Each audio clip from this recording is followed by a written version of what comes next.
పూరా లోకల్. నమస్తే, welcome to పూరా లోకల్. గత 2 సంవత్సరాలుగా తెలంగాణ రాష్ట్రంలో రియల్ ఎస్టేట్ వ్యాపారం తగ్గుముఖం పట్టిందని వార్తలు వస్తున్నాయి. అన్నిటికంటే ముఖ్యంగా రియల్ ఎస్టేట్కి గుండె హైదరాబాద్లో రియల్ ఎస్టేట్ వ్యాపారం మొత్తం తగ్గిపోయిందని వార్తలు వస్తున్నాయి. మరి అసలు ఇప్పుడు రియల్ ఎస్టేట్ పుంజుకుందా, అలానే స్తబ్దంగా ఉందా? ఇలాంటి విషయాలు మనతో పాటు చర్చించడానికి మన పూరా లోకల్ స్టూడియోకు వచ్చారు రియల్ ఎస్టేట్ ఎక్స్పర్ట్, అంటే తెలుగులో నిపుణురాలు స్మితా కృష్ణమూర్తి. ప్రస్తుతం మన పూరా లోకల్ స్టూడియోలో మనతో పాటే ఉన్నారు. నమస్తే మ్యామ్. నమస్తే అండి. ఎలా ఉన్నారు? బాగున్నాను. అసలు మీరు రియల్ ఎస్టేట్కి ఎప్పుడు వచ్చారు? రియల్ ఎస్టేట్కే ఎందుకు రావాలనుకున్నారు? రియల్ ఎస్టేట్కి వచ్చి ఇప్పుడు ఆల్మోస్ట్ లైక్ 18 years అయిందండి. అంటే పార్ట్ ఆఫ్ మై ప్రొఫెషన్ నేను రియల్ ఎస్టేట్ రిలేటెడ్ వర్క్ కూడా చేశాను. సో అలా నేను మళ్ళీ రియల్ ఎస్టేట్ అనేది ఎంచుకోవటం జరిగింది. ప్లస్ మాకు ఒక కన్స్ట్రక్షన్ కంపెనీ కూడా ఉంది. సో కన్స్ట్రక్షన్తో పాటు sales plus other things, so real estate add అయ్యింది. ఓకే, అంటే కన్స్ట్రక్షన్ ఉన్నందుకే మీరు రియల్ ఎస్టేట్లోకి వచ్చారు, లేకపోతే వచ్చేవాళ్ళు కాదు? మోస్ట్ ప్రాబబ్లీ అదేనండి. కన్స్ట్రక్షన్లో ఉన్నాం కాబట్టి నేను రియల్ ఎస్టేట్లోకి ల్యాండ్ అయ్యాను. లేకపోతే అలానే అంటే ఎంఎన్సీలోనే ఉండేవాళ్ళ? అవునండి, నేను ఆల్మోస్ట్ లైక్ ఒక 10 years నేను ఎంఎన్సీస్లో వర్క్ చేశాను. I work with ICFAI, I work with Karvy group. So దాని తర్వాత మళ్ళీ మా కన్స్ట్రక్షన్ కంపెనీ పెట్టుకున్నాక then I came in to real estate అనమాట. కేరళలో ఒక 2 propertiesతో స్టార్ట్ చేసాము కన్స్ట్రక్షన్, ఒక కమర్షియల్ ప్రాపర్టీస్ అనమాట.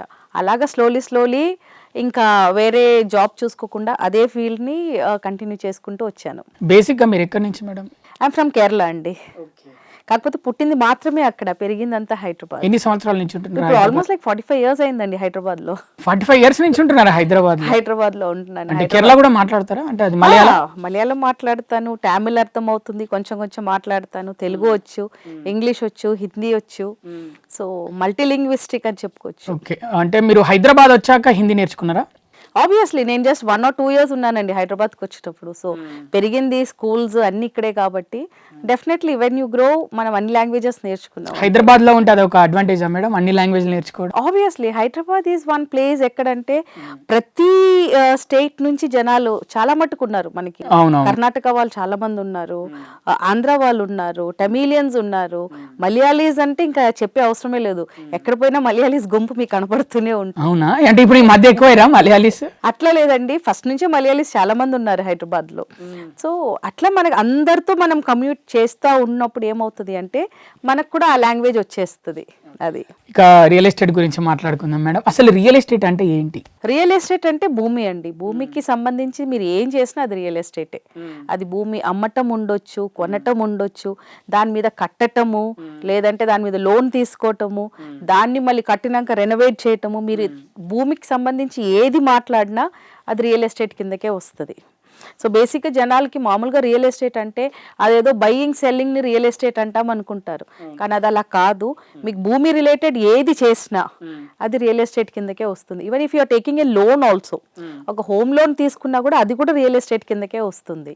సో రియల్ ఎస్టేట్ అనేది is very big vast industry. So జనాలకి ఏంటంటే ఒక 10% వరకే తెలుసు.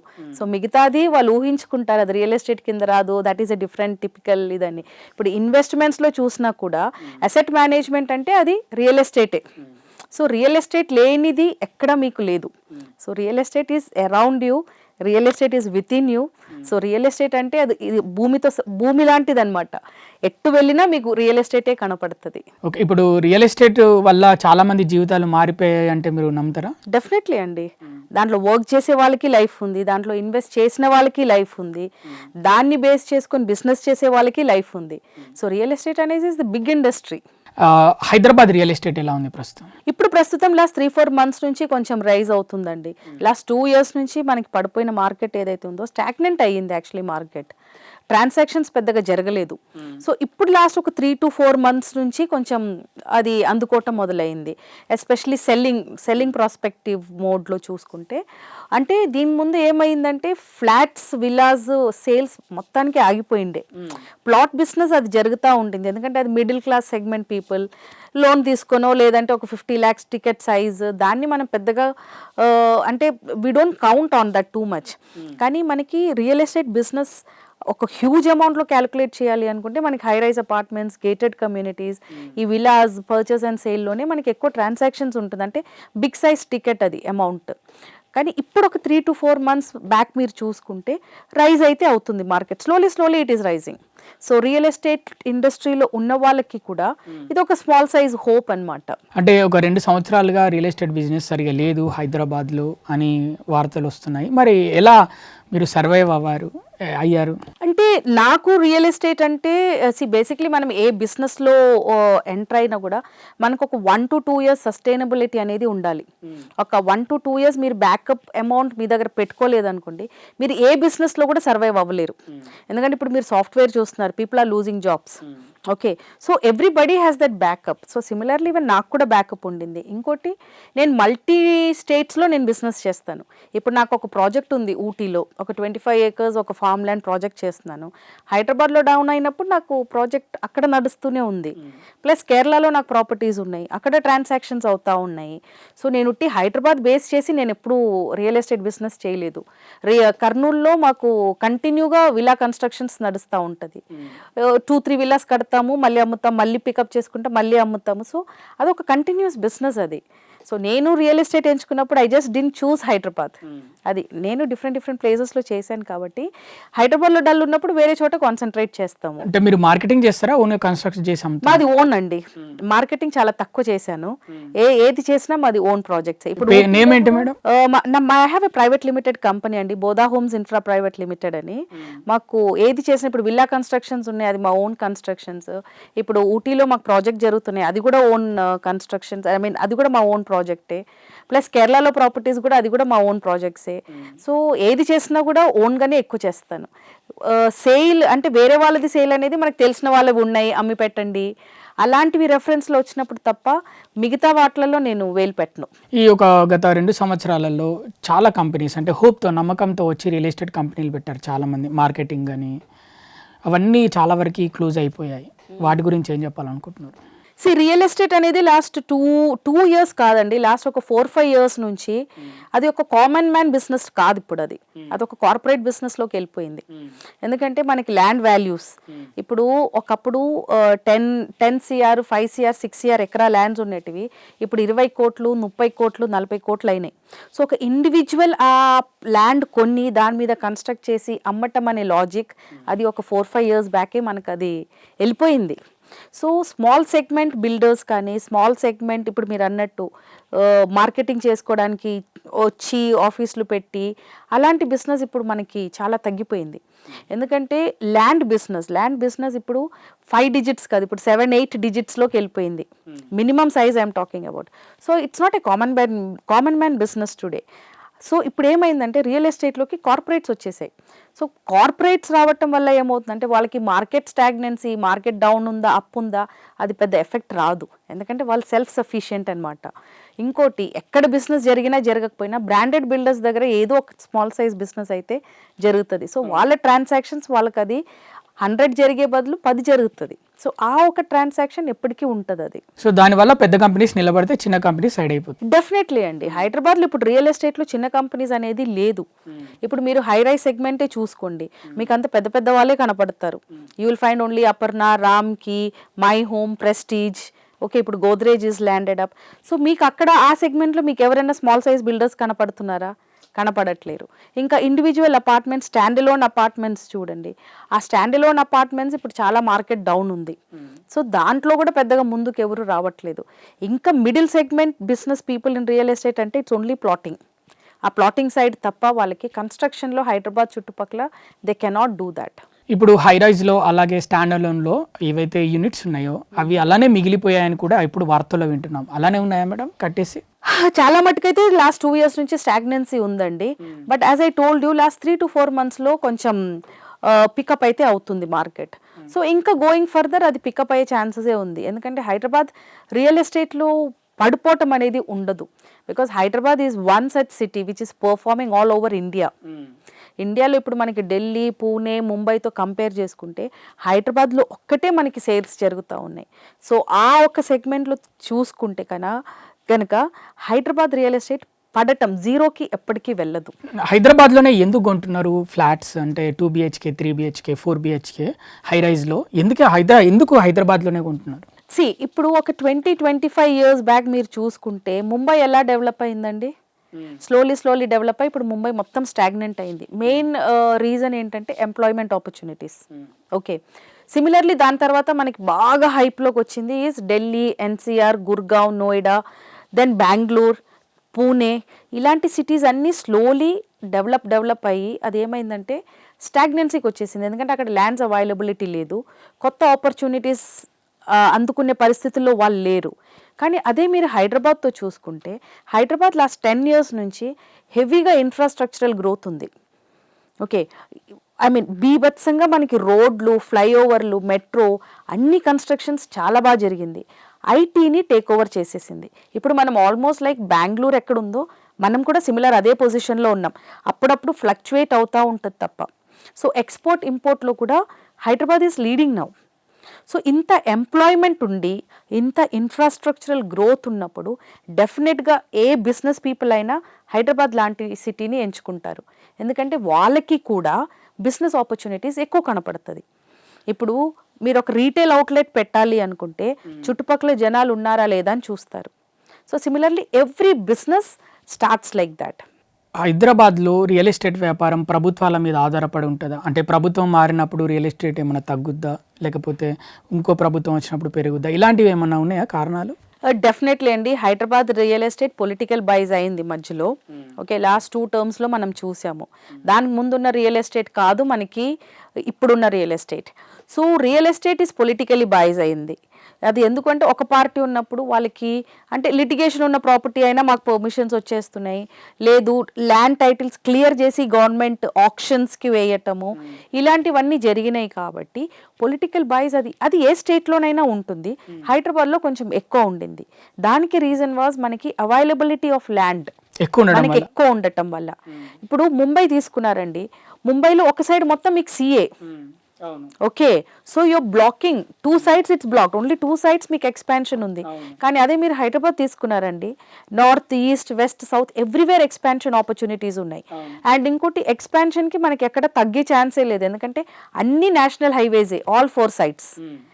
సో ఆ నేషనల్ హైవేస్ ఉండటం వల్ల ఇన్ఫ్రాస్ట్రక్చర్, కనెక్టివిటీ, రోడ్స్ ఇవి మనకి ఆల్రెడీ అక్కడ ఉన్నాయి. సో కొత్త ప్రాజెక్ట్స్ ఏవైతే వస్తున్నాయో అవుట్స్కర్ట్స్లో అనౌన్స్ చేయటం వల్ల సిటీ లోపల ఉండే బదులు వాళ్ళు అవుట్స్కర్ట్స్కి వెళ్తారు. సో ఈ పాపులేషన్ మూవ్ అయ్యే కొద్దీ ఆ ప్లేస్ డెవలప్ అవుతూ వెళ్తుంది. So that is what has happened with Hyderabad. So హైదరాబాద్లో మనకి ల్యాండ్ అవైలబిలిటీ ఎక్కువ, ఆపర్చునిటీస్ ఎక్కువ, చదువుకునే వాళ్ళు ఎక్కువ, and affordability of living is very less when compare to other cities. So ఇంకోటి సేఫ్టీ అండ్ సెక్యూరిటీ. మనకి ఇండియాలో ఏ సిటీలో కూడా మనకి హైదరాబాద్లో ఉన్నంత సేఫ్టీ లేదు. ఇప్పుడు మీరు చూసుకుంటే రీసెంట్ సర్వేలో ఆల్ ఓవర్ ఇండియాలో 60% CCTV cameras are in Hyderabad.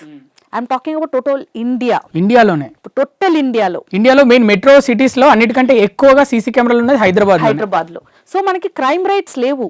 ఇప్పుడు ఒక ఆడపిల్ల 2 o'clock 3 o'clock రోడ్ మీద నడుచుకొని వెళ్ళాలన్నా భయం లేదు, ఎందుకంటే she's covered with CCTV cameras. ఇప్పుడు మీరు చూస్తున్నారు రోడ్ల మీద పోలీసులు ఆపి చలాన్లు చెక్ చేస్తున్నారు. ఎందుకు అంటే ఎక్కడన్నా రాంగ్ క్రాసింగ్ వెళ్ళారా, లేదంటే ఎక్కడన్నా పార్కింగ్ లేని చోట పార్క్ చేశారు అంటే everything is been under surveillance. మీరు ఇంటి నుంచి బయలుదేరినప్పటి నుంచి you are under CCTV surveillance. ఒక్కొక్కసారి అంటే ఇప్పుడు సిటీ కూడా డెవలప్ అవుతుంది, ఇక్కడ మంచి అంటే భద్రత ఉంది హైదరాబాద్లో, దీనివల్ల కూడా రియల్ ఎస్టేట్కి ప్లస్ అవుతుందా ఇలాంటి కారణాలు కూడా?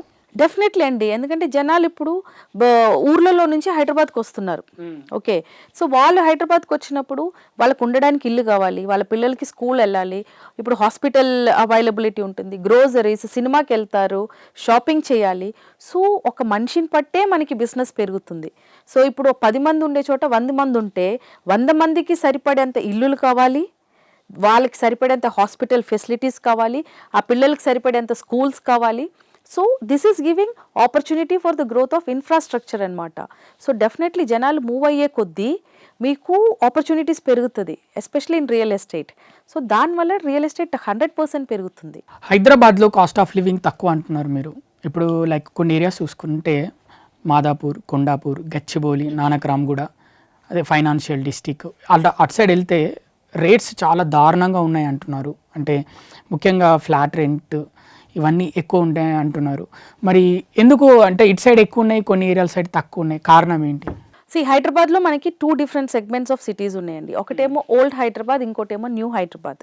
ఓకే, ఓల్డ్ హైదరాబాద్ కింద ఏమొస్తుందంటే మన పాత బాలనగర్, బోయిన్పల్లి, ఎర్రగడ్డ, పంజగుట్ట, దిల్సుఖ్ నగర్, హయత్ నగర్, ఎల్బీ నగర్, ఇవన్నీ ఫస్ట్లో డెవలప్ అయిన టౌన్స్ అన్నమాట. ఓకే, అక్కడ హై రైస్ కూడా కట్టుకోలేరు వాళ్ళకి, అంటే అక్కడ ఆపర్చునిటీ లేదు. ఆల్రెడీ అక్కడ 4-5 ఫ్లోర్స్ అపార్ట్మెంట్స్ కట్టి ఉన్నారు. అంటే గవర్నమెంట్ పర్మిషన్స్ ప్రకారం ఎప్పుడో కట్టేసినాయి అవి. అప్పట్లో మనకి హై రైస్లు లేవు. I'm talking about 20-30-40 years back. So city grow అయినప్పుడు మనకి ఇప్పుడు west side of Hyderabad for example Kukatpally BJP office ఎక్కడైతే ఉందో దట్ వాస్ ద ఎండ్. ఎందుకంటే మేము కూడా ఫస్ట్ వచ్చినప్పుడు మేము కూడా అక్కడే ఉండేవాళ్ళం. అక్కడ నుంచి మీకు మళ్ళీ మనుషులు కనబడాలంటే బిహెచ్ఈఎల్, అప్పుడు పటాన్చేరు బిహెచ్ఈఎల్కి వెళ్ళాలి. ఎందుకంటే అక్కడ బిహెచ్ఈఎల్ కంపెనీ ఉంది, అక్కడ మీకు కొన్ని మనుషులు కనపడతారు. దాని తర్వాత మీకు మనుషులు కనబడాలంటే ఇక్రిసాట్ లో కూడా ఎంప్లాయీస్ కి బస్సెస్ ఉండే రానికి పోనీకి, ఎందుకంటే వాళ్ళకి సేఫ్టీ కాదని. రోడ్ కూడా అంత పెద్దగా ఉండేది కాదు అసలు. సో జస్ట్ ఇమాజిన్, ఓకే, అప్పటికి ఇప్పటికి ఎంత తేడా వచ్చింది అనేది. ఓకే, సో పాత సిటీస్ ఏవైతే ఉండిందో లైక్ కుక్కట్పల్లి, మియాపూర్, ఇవన్నీ ఇప్పుడు కూడా మీకు అవే రెంట్స్లో మీకు ఫ్లాట్స్ దొరుకుతాయి. ఇప్పుడు ఒక 2 BHK అపార్ట్మెంట్ కావాలి అనుకోండి, మీరు మియాపూర్ కానీ కుక్కట్పల్లికి వెళ్తే మీకు 15,000 నుంచి 20,000 మధ్యలో దొరుకుతుంది. మీరు అదే మాదాపూర్కి వచ్చేసారనుకోండి 30-35,000 అవుతుంది 2 BHK. ఎందుకంటే మాదాపూర్, హైటెక్ సిటీ, గచ్చిబౌలి ఇవన్నీ కొత్తగా వెలిసిన cities. Okay, you can call it city or you know towns or whatever it is. ఇప్పుడు మీరు అఫోర్డబిలిటీ గురించి మాట్లాడారు. ఇప్పుడు నాకు ₹1,00,000 జీతం వస్తుంది అనుకోండి, నేను ఇప్పుడు నియోపోలిస్లో వెళ్ళి హైరైజ్ అపార్ట్మెంట్లో ఉండలేను. ఎందుకంటే అక్కడ ఫ్లాట్ రెంట్ 60,000 to 80,000 ఉంటుంది. ఓకే, 2 BHK తీసుకుంటే 50-55,000 ఉంటుంది. అదే 3 BHKకి వెళ్తే నేను 75-80,000 పే చేయాలి. అదే 1 lakh శాలరీలో నేను మియాపూర్లో 2 BHK తీసుకుంటే నాకు 20,000లో ఫ్లాట్ వస్తుంది. ఓకే, సిమిలర్లీ మీరు నియోపోలిస్ వెళ్ళారనుకోండి, అక్కడ స్కూల్స్ కూడా చాలా ఎక్స్పెన్సివ్. 8 lakhs, 9 lakhs, 10 lakhs ఉంటుంది స్కూల్ ఫీజు. అదే మీరు మియాపూర్ చుట్టుపక్కల తీసుకున్నారనుకోండి 2 లక్షల్లో స్కూల్ ఫీజు అయిపోతుంది. సో ఈ అఫోర్డబిలిటీ మనం ఎలా క్యాలిక్యులేట్ చేయాలంటే, నేను హైదరాబాద్లో ఉన్నాను, నా శాలరీ 4 lakhs ప్యాకేజ్ అయితే నేను న్యూపోలిస్లో ఉంటా, నా ప్యాకేజ్ 1 lakh అయింది అనుకోండి నేను మియాపూర్లో ఉంటా. They have options. కానీ వేరే సిటీస్లో మీకు ఆ ఆప్షన్స్ ఎక్కువ కనపడదు. ఇప్పుడు మీరు చెన్నై లాంటి సిటీస్లోకి వెళ్ళారనుకోండి, అక్కడ మెట్రో యాక్సెస్ చాలా ఎక్కువ ఉంటుంది. సో సిటీ లిమిట్స్లో మీరు 4 sites తీసుకున్నా కూడా మీకు చాలా హెవీ రెంట్స్ ఉంటుంది. సో వాళ్ళు ఏం చేస్తారు, they use the metro facility, MMTS ఉంది, మెట్రో ఉంది, వాళ్ళు అవుట్స్కర్ట్స్కి వెళ్ళిపోతారు. అంతే ట్రావెలింగ్ టైం అవుతుంది. సో ఆ ట్రైన్ని యూజ్ చేసుకొని వాళ్ళు అవుట్స్కర్ట్స్కి వెళ్తారు. సో అవుట్స్కర్ట్స్లో వాళ్ళకి 20-25,000 రెంట్లో ఉంటుంది. సిటీ లిమిట్స్లో అయితే వాళ్ళు 50-60,000 కట్టాలి. So this is the difference between Hyderabad and other cities. So హైదరాబాద్కి అఫోర్డబిలిటీ అందుకే ఎక్కువ ఉంది.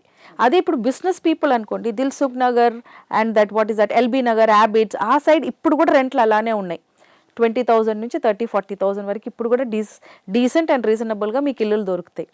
సో ఆ బిజినెస్ టైప్ ఆఫ్ పీపుల్ ఇప్పుడు కూడా అక్కడే సెటిల్డ్ ఉన్నారు. కొత్తగా ఏదైతే మనకి ఐటీ బెల్ట్ వచ్చిందో వాళ్ళంతా టువర్డ్స్ వెస్ట్ సైడ్ మూవ్ అయ్యారు, జస్ట్ హైటెక్ సిటీని బేస్ చేసుకొని.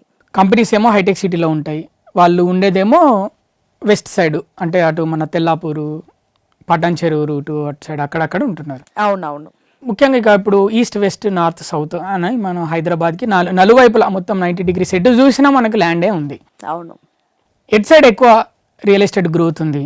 మనకి west side and south side of Hyderabad ఎక్కువ ఉందండి గ్రోత్. వెస్ట్ అంటే ఏ రూటు? వెస్ట్ అంటే మీకు మియాపూర్, అమీన్పూర్, పటాన్చేరి, బిహెచ్ఈఎల్ ఆ ఏరియా అంతా మీకు వెస్ట్ వస్తుంది. అది ఏ హైవే వస్తుంది, ఏ సిటీని అది ముంబై హైవే వెళ్తుందండి. మీకు కర్ణాటక బార్డర్ టచ్ అయిపోతుంది మనకి వెస్ట్ సైడ్ ఆఫ్ హైదరాబాద్ నుంచి వెళ్తే. That's basically called as Mumbai highway. ఎందుకంటే ఫస్ట్ లో హైదరాబాద్ రూట్ మ్యాప్లో అట్ సైడ్ నుంచే మనకి ముంబై వెళ్ళే రోడ్ ఉండేది, అందుకే దాన్ని ముంబై హైవే అంటారు. ఇప్పుడు మనకి ఓఆర్ఆర్ ఎక్కితే ఎక్కడి నుంచైనా మనం కనెక్ట్ అయిపోతాం. But that is the basic Mumbai highway అనమాట. So that is purely west side of Hyderabad. Okay, మళ్ళీ మీరు గచ్చిబౌలి ఫినాన్షియల్ డిస్ట్రిక్ట్ వస్తే that is the south west of Hyderabad. ఎందుకంటే బెంగళూరు హైవే ఏదైతే ఉందో, మీరు శంషాబాద్ ఎయిర్పోర్ట్ వెళ్తారో that is totally south side of Hyderabad. So ఈ ఫినాన్షియల్ డిస్ట్రిక్ట్ నానక్రామ్ కూడా, కోకాపేట్ ఇవంతా south west side of Hyderabad వస్తుంది. సో మీరు ఈ గ్రోత్ చూసుకుంటే మీకు ఈస్ట్ ఆర్ వెస్ట్ కంటే కూడా మీకు east side or north side కంటే కూడా west side and south side is more అంటే చాలా ఫాస్ట్గా గ్రో అవుతూ ఉంది. That is just because of the software belt. ఇప్పుడు మనకి ఫైనాన్షియల్ డిస్ట్రిక్ట్లో సెస్ చేసినప్పుడు ఆ ఏరియా మొత్తం డెవలప్ అయిపోయింది. ఈ ఫైనాన్షియల్ డిస్ట్రిక్ట్ సెస్ని బేస్ చేసుకొని కోకాపేట్, నియోపోలిస్ లాంటి ప్లేసెస్ వెలిసాయి. ఇప్పుడు నెక్స్ట్ దాంట్లో ఇప్పుడు బుద్వేల్లో 350 acres of land, government land, దాంట్లో 100 acres ఆల్రెడీ ఆప్షన్ అయిపోయింది. 100 acresలో ఆల్రెడీ ఐటీ పార్క్ వస్తుంది. సో నెక్స్ట్ స్ట్రెచ్ మనకు అది ఉంటుంది. So south side is more growing అన్నమాట. వెస్ట్ హైవే సైడ్ ఏమో ఎయిర్పోర్ట్ లేదు, లేదు. ఇటు సౌత్ సైడ్ ఏమో ఎయిర్పోర్ట్ ఉంది. ఎస్, ఏ సిటీ అయినా ఎక్స్పాండ్ అవ్వడానికి మెయిన్ రీజన్ ఇస్ ఎయిర్పోర్ట్. కానీ మరి అటు ఎందుకు ఎక్కువ రేట్లు ఉన్నాయి, ఇటు ఎందుకు కొంచెం తక్కువ ఉన్నాయి? బెంగళూరు సైడ్ అంటే ఎయిర్పోర్ట్ ఉన్నా కూడా ఇటు సైడ్ రూట్ కి, ఇటు అంటే చూసుకుంటే వాల్యూ ఎక్కువ, అందరు ఇంట్రెస్ట్ అటే చూపుతారు వెస్ట్ కి. ఎందుకు మేడం కారణం? వెస్ట్ సైడ్ కి కారణం ఏంటంటే, వెస్ట్ సైడ్ మీరు లోపలికి వెళ్ళే కొద్దీ మళ్ళీ మీకు ఇండస్ట్రియల్ జోన్స్ కూడా ఉంటుంది. So more of business people are living there. ఇంకోటి ఏంటంటే క్రౌడ్ నుంచి కొంచెం హట్కే ఉంటుంది అది. ఈ ఇంత పాపులేషన్, ఇంత క్రౌడ్ కంటే కూడా అది కొంచెం రీజనబుల్లీ లెస్ క్రౌడ్ ఉంటుంది. Okay, when compare to the prices, as you said Mumbai హైవేలో మంచి ప్రైజెసే ఉన్నాయి, but south side of Hyderabad is even more pricey అండి when compare to Mumbai highway. ఇప్పుడు ముంబై హైవేలో మీరు సదాశివ్ పేట్కి వెళ్తే అక్కడ 20,000, 22,000 ఉంది. అంటే మనకి హైదరాబాద్ నుంచి 40-45 kilometers ట్రావెల్ చేస్తే మీకు ఆ ప్రైజెస్ ఉన్నాయి. కానీ అదే మీరు సౌత్ సైడ్ వెళ్ళారనుకోండి, మీకు తిమ్మాపూర్ దాటంగానే కొత్తూరులో మీకు ఇప్పుడు 40,000 వరకు ఉంది గజం, 30 to 40,000 వరకు గజం ఉంది, main road bits and close to the highway. So price wise చూసుకుంటే రేడియస్ చూసుకుంటే సౌత్ సైడే మీకు ఎక్కువ ఉంది when compare to the west side. కాకపోతే వెస్ట్ సైడ్ చాలా హైలైట్ అయ్యింది. ఎందుకు అంటే ఫస్ట్ డెవలప్మెంట్ మొత్తం మనకి వెస్ట్ సైడ్ ఆఫ్ హైదరాబాద్ వెళ్ళింది కాబట్టి అక్కడ నుంచే స్టార్ట్ అయింది real estate. So that is why ఎప్పుడు వెస్ట్ సైడ్ ని బాగా ఫోకస్ చేశారు. కానీ ఇఫ్ యు లుక్ ప్రాక్టికలీ చూసుకుంటే మనకి సౌత్ సైడ్ లో చాలా ఎక్కువ గ్రోత్ ఉంది. Main reason is international airport. మనకి 5,500 acres ఆఫ్ ఇంటర్నేషనల్ ఎయిర్పోర్ట్ ఉంది. ఓకే, ఏషియాలోనే నెంబర్ 1 మనకి. ఓకే, దాంట్లో ఇప్పుడు మనం యూజ్ చేసేది ఓన్లీ 1,500 acres. మిగతా 3,000 acres ఏదైతే ఉందో ఇప్పుడు అండర్ డెవలప్మెంట్ ఉంది. సో జస్ట్ ఇమాజిన్, ఇదంతా డెవలప్ అయితే మనకి ఇంటర్నేషనల్ ఎయిర్పోర్ట్ బేస్ చేసి ఎంత బిజినెస్ స్టార్ట్ అవుతుంది, మనకి ఆ చుట్టుపక్కలంతా మనకి వేర్ హౌసింగ్ స్టార్ట్ అవుతుంది, దానికి రిలేటెడ్ జాబ్స్ స్టార్ట్ అవుతుంది. సో డెఫినెట్లీ ఫ్యూచర్ గ్రోత్ అంతా మనకి సౌత్ సైడ్ ఆఫ్ హైదరాబాదే ఉంది. ఔటర్ రింగ్ రోడ్ వల్ల రియల్ ఎస్టేట్కి ఎంతవరకు హెల్ప్ అవుతుంది? బిజినెస్కి, రియల్ ఎస్టేట్ వ్యాపారం మెరుగవడానికి కారణం ఔటర్ రింగ్ రోడ్ అయినా, ఓఆర్ఆర్ అయినా? అసలు ఔటర్ రింగ్ రోడ్ వచ్చే ముందు అసలు హైదరాబాద్లో రియల్ ఎస్టేట్ పెద్దగా లేదు. ఓకే, ఎప్పుడైతే మనకి 2004లో హైటెక్ సిటీ ప్లాన్ చేశారో, దాని తర్వాత ఇమ్మీడియట్లీ ఎయిర్పోర్ట్ని ప్లాన్ చేశారు. 2011లో స్టార్ట్ అయింది, 2008లో స్టార్ట్ అయ్యి 2012లో మనకి ఓఆర్ఆర్ హ్యాండ్ ఓవర్ అయిపోయింది. ఓకే, సింపుల్ ఏంటంటే హైటెక్ సిటీ అంటే technology, IT. So people from abroad will travel. Okay, ఎందుకంటే మనకి ఐటీ అంటేనే టువర్డ్స్ వెస్టర్న్ కంట్రీస్. సో ఆ ట్రావెలింగ్ ఈజీ చేయడానికి ఎయిర్పోర్ట్ మనకి సౌత్ సైడ్లో వేశారు, కనెక్టివిటీ బాగుంటుంది అని. అంతవరకు మనకి బేగంపేటలో ఉండే, సిటీ మధ్యలో ఉండే. సో ఆ కనెక్టివిటీని ఇంకా కూడా బాగా చేయడానికి ఏం చేశారంటే ఓఆర్ఆర్ ప్లాన్ చేశారు. ఆ ఓఆర్ఆర్ ప్లాన్ చేసినప్పుడు చాలా ఇష్యూస్ అయితే జరిగినాయి, కానీ ఎక్కడ ఆగకుండా ఓఆర్ఆర్ అయితే కంప్లీట్ చేశారు. సో ఆ ఓఆర్ఆర్ స్టార్ట్ అయినాకనే హైదరాబాద్ రూట్ మ్యాప్ మారిపోయింది. అంతవరకు అమీర్పేట్, హ్యాబిట్స్ అంటే it was like the richest business hub ఉండే మనకి. కానీ ఈ ఓఆర్ఆర్ ఎప్పుడైతే స్టార్ట్ అయిందో, ఓఆర్ఆర్ని బేస్ చేసుకొని మనకి ఐటీ అంటే మనకి హైటెక్ సిటీ టు ఎయిర్పోర్ట్ మనకి బిజినెస్ స్టార్ట్ అయింది. అప్పుడే వెలిసింది కొత్త ప్లేసెస్ లైక్ గచ్చిబౌలి, కొండాపూర్. ఒకప్పుడు ఇవన్నీ అడవియే. ఓఆర్ఆర్ వల్ల హైదరాబాద్ ముఖ చిత్రం మారిపోయింది, బిజినెస్ మారిపోయింది మొత్తం. అన్ని అంటే వెస్టర్న్ కంట్రీస్ నుంచి కూడా ఎక్కువ అందరు ఇక్కడికి రావడానికి, ఇన్వెస్ట్మెంట్స్ పెట్టడానికి కారణం ఓఆర్ఆర్ ఒకటైతే, ఇంకొకటి ఎయిర్పోర్ట్. ఇవి రెండు. ఫోర్త్ సిటీ గురించి మీరు అంటే ఒక ఎక్స్పర్ట్గా ఏం చెప్పాలనుకుంటున్నారు? అంటే వాట్ ఈస్ ఫోర్త్ సిటీ, దానివల్ల ఫ్యూచర్లో రియల్ ఎస్టేట్ ఎలా అభివృద్ధి కాబోతుంది, అంటే జాబ్స్కి ఏ విధంగా ఉపయోగపడబోతుంది ఫోర్త్ సిటీ? ఫోర్త్ సిటీ అనేది ఇప్పుడు ఫోర్త్ సిటీ అనౌన్స్ చేసే ముందు గత గవర్నమెంట్ ఫార్మా సిటీ అనౌన్స్ చేసింది. సో బేసిక్లీ ఈ సిటీస్ మారడానికి, పేర్లు మారడానికి కారణం ఈజ్ ఓన్లీ వన్ థింగ్, అక్కడ గవర్నమెంట్ ల్యాండ్స్ మనకి ఎక్కువ ఉన్నాయి. 20,000 acres వరకు మనకి గవర్నమెంట్ ల్యాండ్స్ ఉన్నాయి ఈ ఫోర్త్ సిటీ చుట్టుపక్కల. అంటే వెరీ సింపుల్గా చెప్పాలంటే శ్రీశైలం హైవే. ఓకే, ఈ ప్లాటింగ్ బిజినెస్ స్టార్ట్ అయినప్పుడు మనం ఇందాక వెస్ట్ సైడ్ గురించి మాట్లాడాం. సిమిలర్లీ అదే స్పీడ్తో, అదే వేగంతో మహేశ్వరం అనే ఒక ప్లేస్ వెలిసింది ప్లాటింగ్లో. ఓకే, మహేశ్వరం, కందుకూరు మనకి కడతాల్ ఆ ఏరియా వరకు బాగా మూవ్మెంట్ కూడా అయ్యింది. దానికి reason is very simple and ఒక్కటే reason, that was very close to airport. Okay, ఎయిర్పోర్ట్ని బేస్ చేసి కొనుక్కున్న వాళ్ళనమాట ఆ ఏరియాస్లో. ఇప్పుడు ఒక కంపెనీలో ఎంప్లాయీస్ ఉంటారు, CEOs ఉంటారు, డైరెక్టర్స్ ఉంటారు. ఇప్పుడు జస్ట్ ఫర్ ఎగ్జాంపుల్ నాకు కంపెనీ ఈజ్ ఇన్ గచ్చిబౌలి, నా దగ్గర 2-wheeler ఉంది. సో నా కంపెనీకి దగ్గరలో నేనేం చూసుకుంటాను, మియాపూర్ లాంటి ప్లేసెస్ని చూసుకుంటాను. కుక్కట్పల్లి, మియాపూర్ నుంచి నేను గచ్చిబౌలికి వచ్చేస్తాను. I am the CEO of a company, నా దగ్గర 4-wheeler ఉంది, ఆడి కార్ ఉంది, డ్రైవర్ ఉంది. నేను ఆ పాపులేషన్లో, ఆ డెన్స్ పొల్యూషన్ ఏరియాలో నేను ఉండటం ఇష్టపడను. నేనేం చేసుకుంటాను, పీస్ఫుల్గా ఉండే ఒక ప్లేస్ చూసుకుంటాను. ఎందుకంటే నాకు పెట్రోల్ ప్రాబ్లం కాదు, నాకు డ్రైవర్ శాలరీ ప్రాబ్లం కాదు. సో మీరేం చేస్తారు, కొంచెం సిటీ అవుట్స్కర్ట్స్కి వచ్చి ఒక విల్లా లాంటి కల్చర్లో మీరు ఇన్వెస్ట్ చేయాలనుకుంటారు. సో అప్పట్లో ఇదే సిస్టంలో మనకి మహేశ్వరం బాగా డెవలప్ అయింది. అక్కడ మ్యాక్ ప్రాపర్టీస్ అని ఒక ప్రాపర్టీ ఉండే, ఒకప్పుడు 13, 14, 15,000 అమ్మింది, ఇప్పుడు 40,000, 50,000 అయింది square yard. Okay, so similarly is what is happening with fourth city also. Fourth సిటీకి అడ్వాంటేజ్ ఏంటంటే, first thing it is a national highway, Srisailam highway అది. ఓకే, ఆ శ్రీశైలం హైవే అది రద్దు చేసి అక్కడైతే ఏమీ రాదు. ఇంకొకటి ఎయిర్పోర్ట్కి చాలా దగ్గరలో ఉంది.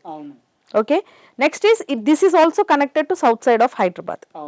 ఓకే, ఇంకోటి ఏంటంటే అక్కడ గ్రీన్ బెల్ట్ ఎక్కువ, కన్జర్వేషన్ జోన్స్, ఫారెస్ట్ ల్యాండ్స్ ఎక్కువ ఉన్నాయి ఆ ఏరియాలో. సో మీకు అక్కడ హై రైజ్ అపార్ట్మెంట్లు పెద్ద పెద్దవి రావు. సో పొల్యూషన్ ఫ్రీ ఉంటుంది, ఇంత జనాభా అక్కడ రాదు. ఓకే, ఇంకొకటి 20,000 acres ఆఫ్ గవర్నమెంట్ ల్యాండ్. మొన్న అనౌన్స్ చేసిన ఫార్మా రాలేదు, ఇప్పుడు ఫోర్త్ సిటీలో చాలా అనౌన్స్ చేశారు, లైక్ స్పోర్ట్స్కి, స్టార్ట్అప్ కంపెనీస్కి ట్రైనింగ్. వస్తున్నారా మేడం మరి కంపెనీస్ వస్తున్నాయా? అంటే అది ఇంతవరకు మనకి బయట అయితే ఏది రాలేదండి.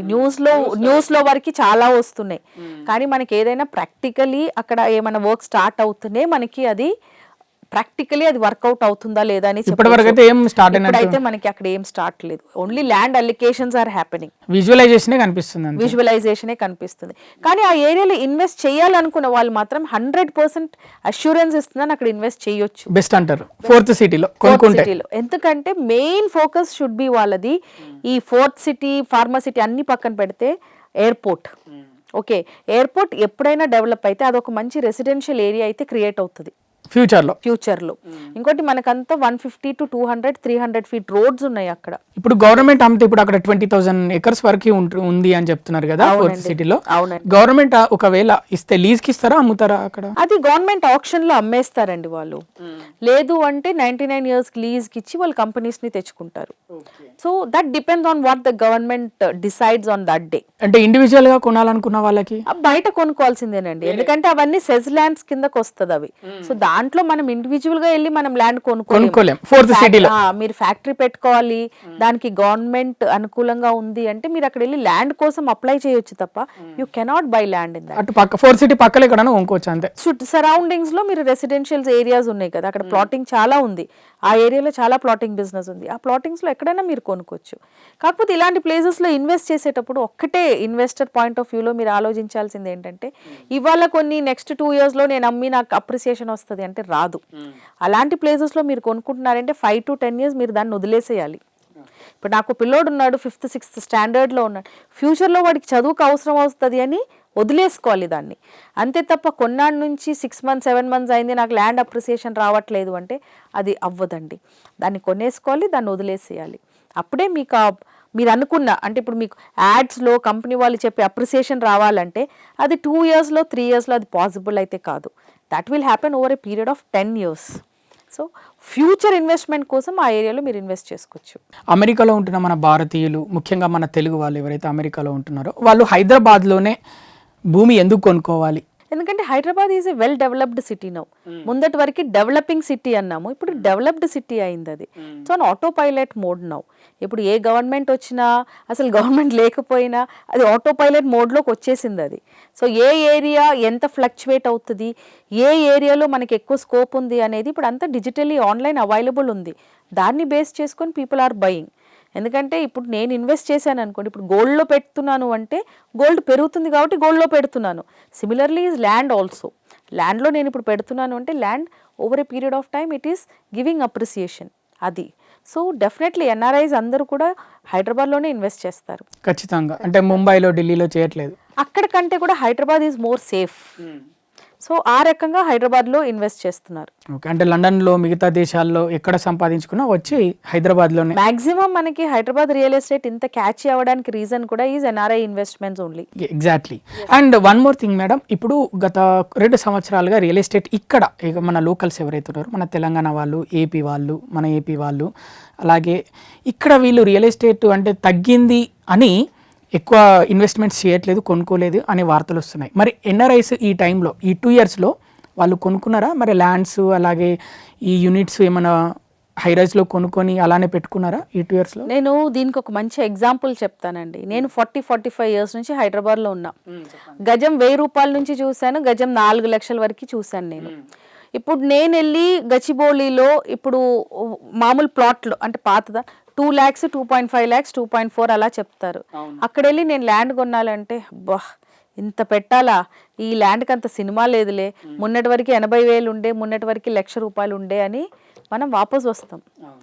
కానీ a person coming from Delhi or north India or somewhere from anywhere of Hyderabad, I mean north India సైడ్లో, ఇప్పుడు ఢిల్లీలో మీరు చూసుకుంటే ఒక 800 SFT ఫ్లాట్కి వాడు మినిమం 40-45,000 రెంట్ కడతాడు మంత్లీ.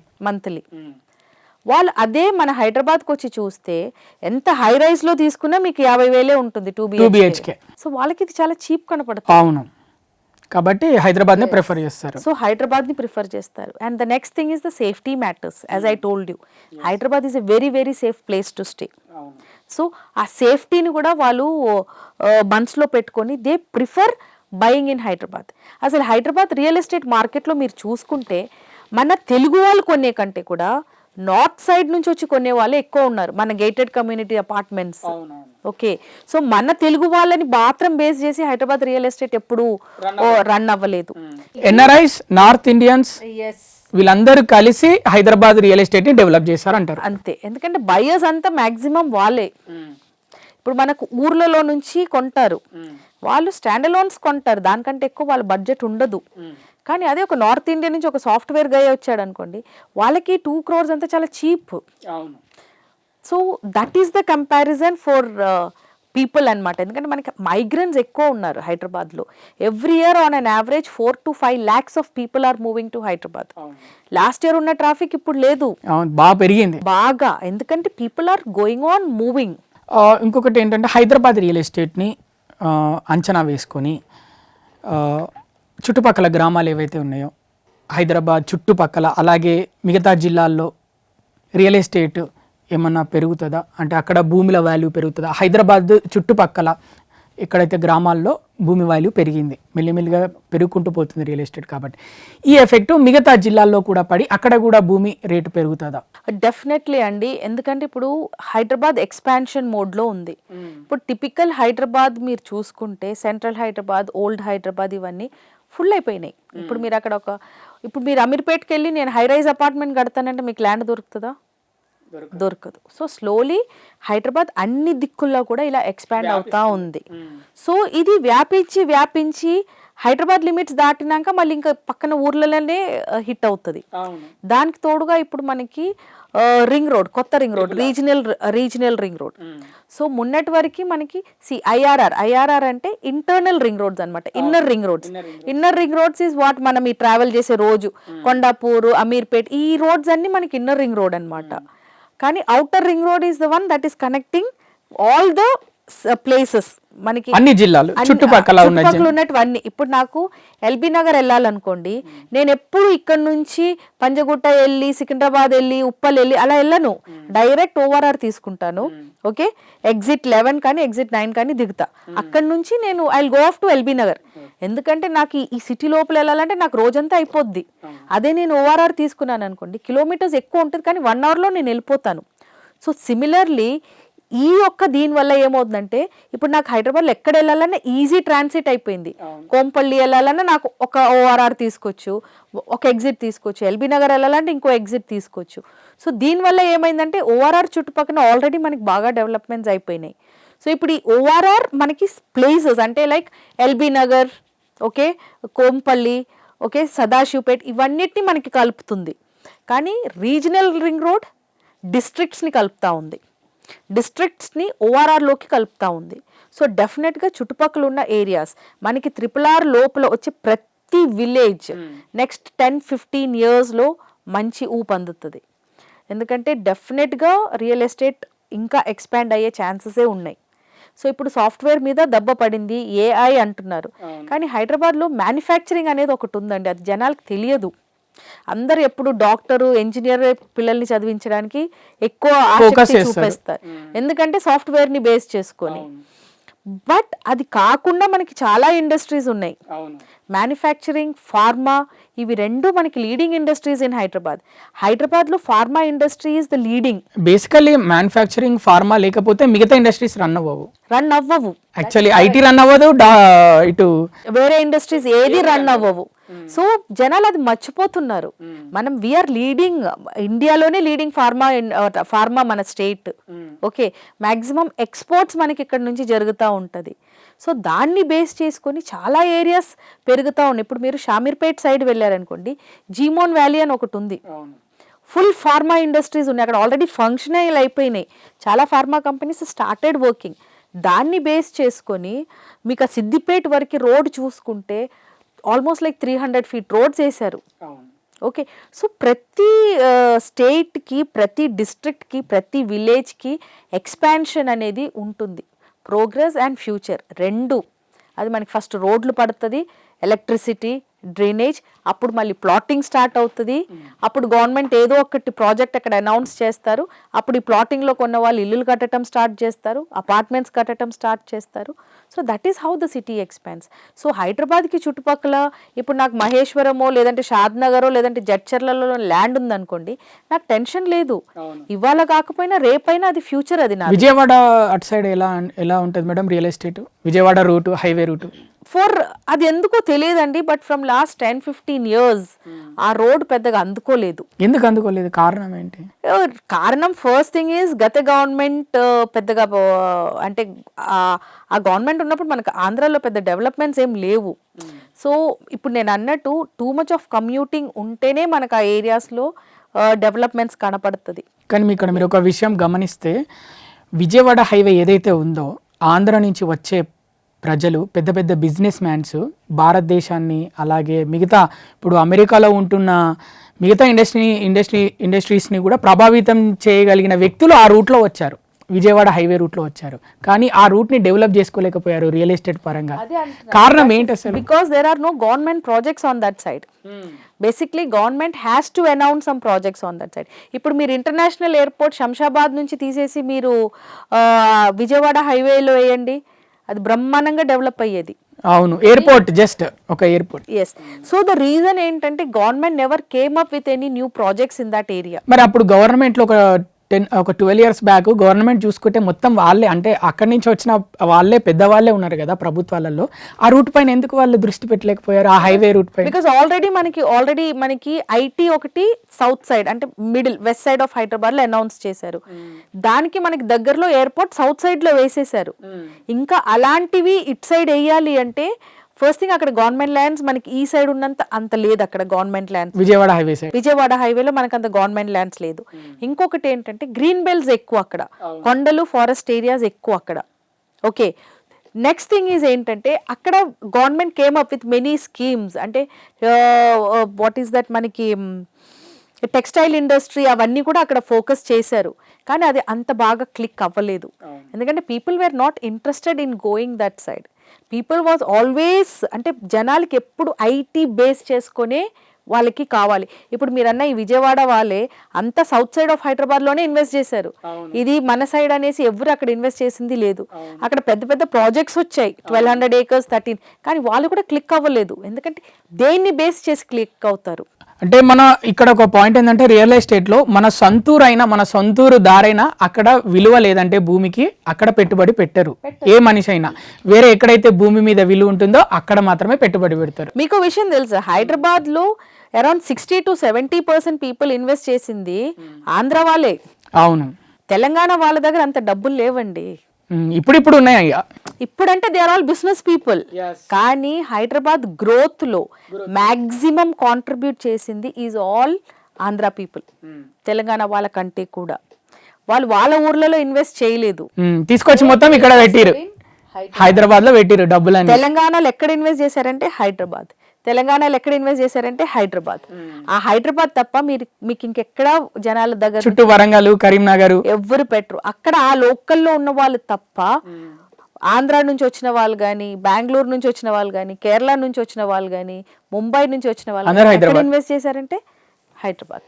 ఆంధ్ర వాళ్ళు ఎక్కువ పెట్టుబడి పెట్టింది వాళ్ళ డబ్బులన్నీ హైదరాబాద్ లో అని చెప్తున్నారు. తెలంగాణ రాష్ట్రానికి సంబంధించి ఆంధ్రప్రదేశ్ గురించి మాట్లాడుకుందాం. రియల్ ఎస్టేట్ చెప్పండి. ఇప్పుడు ఆంధ్రప్రదేశ్లో రియల్ ఎస్టేట్ ఎలా ఉంది? కొత్త ప్రభుత్వం వచ్చింది కాబట్టి అక్కడ అంటే ఎలా ఉంది అక్కడ రియల్ ఎస్టేట్? ఆంధ్రప్రదేశ్ యాక్చువల్లీ మేము ఎక్స్పర్ట్స్ ఊహించినంత ముందుకైతే వెళ్ళట్లేదండి గత సంవత్సరంగా. ఎస్, ఎందుకంటే ఏ సిటీ అయినా డెవలప్ అవ్వాలంటే ప్రాజెక్ట్స్ అనౌన్స్ అవ్వాలి. ఓకే, సో ఇప్పుడు ఈ లాస్ట్ అంటే ఇప్పుడు కొత్త ప్రభుత్వం వచ్చినాక కూడా చిన్న చిన్నగా స్టెప్స్ తీసుకుంటున్నారు. ద మెయిన్ రీజన్ ఏంటంటే డబ్బులు లేవు అక్కడ. ఓకే, కొత్త స్టేట్, ఓకే, ఒక స్టేట్ ఫామ్ అయ్యి దాన్ని రెమ్యూనరేషన్ మోడ్లోకి తీసుకొని రావాలంటే మెయిన్ అంటే contribution is taxes, GST, okay, and employment. Okay, కానీ అది మనకి ఆంధ్రలో లేదు. లాస్ట్ ఈ 2 years పక్కన పెడితే లాస్ట్ 10 years చూసుకుంటే ఏ ఒక్క కొత్త ఫ్యాక్టరీ వచ్చింది లేదు, కొత్త కంపెనీ వచ్చింది లేదు. So from where will people get money, from where will government get money? So ఆ ఒక్క మోడ్లో ఉండిపోయింది. మళ్ళీ తర్వాత చంద్రబాబు నాయుడు గారు వచ్చారు, ఆయన ప్రయత్నం ఆయన చేస్తూనే ఉన్నారు. జిందాల్ వాళ్ళతో టైఅప్ అయి ఒక స్టీల్ ఇండస్ట్రీని అయితే మనకి ఆంధ్రలో తెచ్చారు, అనకాపల్లి దగ్గర. For example I will tell you, few years back Chandrababu Naidu గారు కియా మోటార్స్ అనేది ఒకటి తీసుకొచ్చారు పెనుకొండ. ఓకే, ఇప్పుడు మీరు ఆ ఏరియాలో చూసుకుంటే పెనుకొండ చుట్టుపక్క కొన్ని గ్రామాలు వెలిచాయి, ఎందుకంటే ఎంప్లాయ్మెంట్ ఉంది, అక్కడ పని చేసుకుంటున్నారు, అక్కడ ఉంటున్నారు. Okay, similarly is what he has to do with Andhra. So ఆంధ్రాని ఇప్పుడు స్లోలీ క్యాచ్ చేసుకుంటున్నారు. ఇప్పుడు రీసెంట్గా Google is investing 50,000 crores in Vizag. Okay, ఒక ఏఐ బేస్ చేసేసి they are going to bring total ఒక సిటీనే క్రియేట్ చేస్తున్నారు అక్కడ. ఓకే, సో ఇలాంటి ఇన్వెస్ట్మెంట్స్ ఇంకొక 4-5 రావాలి ఏపీలో వస్తే కానీ అక్కడ ఎంప్లాయ్మెంట్ క్రియేట్ అవ్వదు. అప్పుడు రియల్ ఎస్టేట్ కూడా ఎంప్లాయ్మెంట్ క్రియేట్ అయ్యి అక్కడ జనాలు వర్క్ చేయటం మొదలు పెడితే అప్పుడు అక్కడ రియల్ ఎస్టేట్ అనేది మూవ్ అవుతుంది. సో ఇలాంటి గవర్నమెంట్ రిలేటెడ్ ప్రాజెక్ట్స్ అంటే ఇప్పుడు 50,000 crores వాళ్ళు ఇన్వెస్ట్ చేస్తున్నారంటే government is contributing land and other వాళ్ళకి స్పెషల్ పథకాలు ఆఫర్ చేస్తారు, ట్యాక్స్ బెనిఫిట్స్ ఉండొచ్చు, many things like that. Okay, so అవన్నీ ఉంటేనే people will come and invest. Okay, ఇంకొకటి ఏంటంటే స్టేట్ బైఫర్కేట్ అయినాక ఏదైతే కొత్త ప్రభుత్వం అప్పుడు వచ్చిందో ఆ ఒక 5 years టైంలో he couldn't do anything. Okay, తర్వాత గవర్నమెంట్ మారింది, ఆ గవర్నమెంట్లో కూడా ఏది జరగలేదు, మళ్ళీ ఇప్పుడు గవర్నమెంట్ మారింది. ఇలా ప్రతి టర్మ్లో గవర్నమెంట్ మారితే కూడా you will not find developments. మంచి రియల్ ఎస్టేట్ డెవలప్ కాదు, ఎందుకంటే ఒక్క గవర్నమెంట్ ఐడియాస్ నెక్స్ట్ గవర్నమెంట్ తీసుకోదు, వాళ్ళకి వేరే కొత్త ఐడియాస్ ఉంటుంది. ఇప్పుడు for example pharma city became fourth city. Yeah, so ఈ యొక్క variations and differences in ideas కూడా ఆ ఏరియాని డెవలప్ కానియదు. పొలిటికల్ గా కూడా కొంచెం చాలా ఉంటుందండి పొలిటికల్ ఇంపాక్ట్. సో ఒక ప్లేస్ డెవలప్ అవ్వాలి అంటే మినిమం ఒక 10 years స్పాన్ ఆఫ్ టైం అయితే ఉండాలి. ఇప్పుడు హైదరాబాద్లో డ్రాస్టిక్ చేంజెస్ ఎప్పుడు అయ్యింది? కేసీఆర్ గవర్నమెంట్ వచ్చాక. ఎందుకంటే వాళ్ళకి 2 terms వాళ్ళ చేతిలో ఉండింది, వాళ్ళు చేసిన డిసిషన్స్ని కంటిన్యూ చేసే టైం ఉండింది వాళ్ళ దగ్గర. కానీ ఆంధ్రాతో చూసుకుంటే ఇది ఏబి అనే ఆప్షన్లోకి వెళ్ళిపోతూనే ఉంది. అప్పుడు స్టేబుల్ గా ఉండలేకపోయింది, స్టేబుల్ గా ఉండట్లేదు గవర్నమెంట్. సో పీపుల్ కూడా అలానే ఉన్నారు, అరే ఒక మనిషికి ఛాన్స్ ఇచ్చాము చేయలేకపోయింది, నెక్స్ట్ టర్మ్ చూద్దాము అనేది లేదు. This government is not functioning, so let us put to the other government. వీళ్ళకి ఏంటంటే దే ఆర్ టేకింగ్ ఛాన్సెస్. కానీ ఏ స్టేట్ అయినా ఏ కంట్రీ అయినా కూడా ఒక స్టేబుల్ ఒక గవర్నమెంట్ 10 years అక్కడ ఒకటే గవర్నమెంట్ ఉంటే రియల్ ఎస్టేట్ కూడా డెవలప్ ఇప్పుడు అవుతుంది. మనం సెంట్రల్ లో చూసుకుంటే మోదీ గవర్నమెంట్ వచ్చినాక చాలా చేంజెస్ అయింది. Today India is a very powerful country. ఎందుకంటే ద వే హీ థింగ్స్, అక్కడ ఇంప్లిమెంటేషన్ కి టైం ఉంది. ఆ ఇంప్లిమెంటేషన్ కి టైం లేదు అంటే there is no progress, simple గా చెప్పాలి అంటే. మీరు కర్నూలు కడపలో ఎక్కడో మీకు కర్నూలు అండి, కర్నూలు ఎలా ఉంది అక్కడ రియల్ ఎస్టేట్? అంటే స్లోగా నడుస్తూ ఉందండి. అంటే that is a small village. So ఆ ఊర్లో వాళ్ళనే బేస్ చేసుకొని మనం అమ్ముతా ఉంటాము. So it's slow business. చిత్తూరుకి తిరుపతికి అంటే ఎంత దూరం ఉంటుంది? అది నాకు పెద్ద ఐడియా లేదండి. చిత్తూరు నేను ఎప్పుడు వెళ్ళలేదు. Tirupati I had been gone. Okay, తిరుపతిలో రియల్ ఎస్టేట్ ఎలా ఉండబోతుంది ఫ్యూచర్ లో? Tirupati is already well developed అండి. అక్కడ అసలు పైనుంచి మట్టేస్తే కిందే అసలు అంటే మన విదేశీయులు ఎవరైతే మన ఎన్ఆర్ఐస్ ఉన్నారో వాళ్ళు తిరుపతిలో ఇన్వెస్ట్మెంట్లు పెడతారా? డెఫినెట్ గా అండి. అక్కడ మనకి స్టేజ్ ఉంటాయి కదా, what you call that rooms, what studios, అలాంటి వాటిలలో చాలా ఇన్వెస్ట్మెంట్ చేస్తారండి వాళ్ళు. Yes, they do invest in Tirupati also. అంటే ఫ్యూచర్ లో తిరుపతి కూడా ఒక మంచి పెద్ద సిటీగా, అంటే ఇప్పుడు ఆల్రెడీ సిటీ ఎయిర్పోర్ట్ కూడా ఉంది, డెవలప్ అంటే ఇంకా బాగా వెల్ డెవలప్, ఇంకా బాగా అంటే ఇప్పుడు తిరుపతి కూడా చుట్టుపక్కల మొత్తం మీకు చాలా డెవలప్ అయిపోయింది. ఇప్పుడు రోడ్స్ ఎక్కువ చాలా ఎక్స్పాండ్ చేశారు. కనెక్టివిటీ ఆఫ్ ద రోడ్స్ కూడా పెంచారు. ఇప్పుడు నంద్యాల నుంచి డైరెక్ట్ తిరుపతి రోడ్, చెన్నై నుంచి డైరెక్ట్ తిరుపతి రోడ్, ఇప్పుడు మనకి హైదరాబాద్ నుంచి కూడా డైరెక్ట్ తిరుపతి రోడ్ వేస్తున్నారు. సో డెఫినెట్లీ తిరుపతి అనే వాళ్ళు ఎప్పుడో ఇట్స్ లైక్ కంప్లీట్లీ బూమ్ అయిన లొకేషన్స్. ఎందుకంటే అసలు తిరుపతిలో ఒక్క రోజున్న జనాభా మన సిటీలో ఉంటుంది ఫుల్ టైంలో. సో తిరుపతి అనే వాళ్ళు వెల్ డెవలప్ లాంగ్ బ్యాక్ అండి. ఇప్పుడు మ్యాక్సిమం అవుట్స్కర్ట్స్ కూడా పెరుగుతూ ఉంది. హెచ్ఎండిఏ, డిటిసిపి, అలాగే జీపీ లేఅవుట్, ఈ మూడింటి మధ్య డిఫరెన్స్ ఏంటి అసలు? హెచ్ఎండి అంటే హైదరాబాద్ మెట్రోపాలిటన్ అండి. అది మనకి సిటీ లిమిట్స్. అంటే ఫస్ట్ మనం జిహెచ్ఎంసీ లిమిట్స్లో ఉండేవాళ్ళం. దాన్ని మనం సిటీ ఎక్స్పాన్షన్ ఎప్పుడైతే అనుకున్నామో మీరు అన్నట్టు ఓఆర్ఆర్తో స్టార్ట్ అయ్యింది. అప్పుడు హెచ్ఎండి అనేది డిపార్ట్మెంట్ వచ్చింది. సో హెచ్ఎండిఏకి కూడా కొన్ని లిమిట్స్ ఉన్నాయి. అంటే ఇంత కిలోమీటర్స్ అనేసి, ఆ కిలోమీటర్స్ దాటి కూడా జనాలు కొనాలనుకున్నారు. ఓకే, ఇప్పుడు నాకు హెచ్ఎండిఎల్ లిమిట్స్లో కొనాలి అంటే 20,000-30,000 గజం అవుతుంది. అబ్బా నాకు ఇంకా కొంచెం దూరం వెళ్ళి కొనుక్కోవాలి, ఎందుకంటే నా బడ్జెట్ 15 lakhs అనుకోండి. సో ముందుకెళ్ళి జనాలు కొనాలి అంటే అక్కడ లిమిట్స్ లేవు.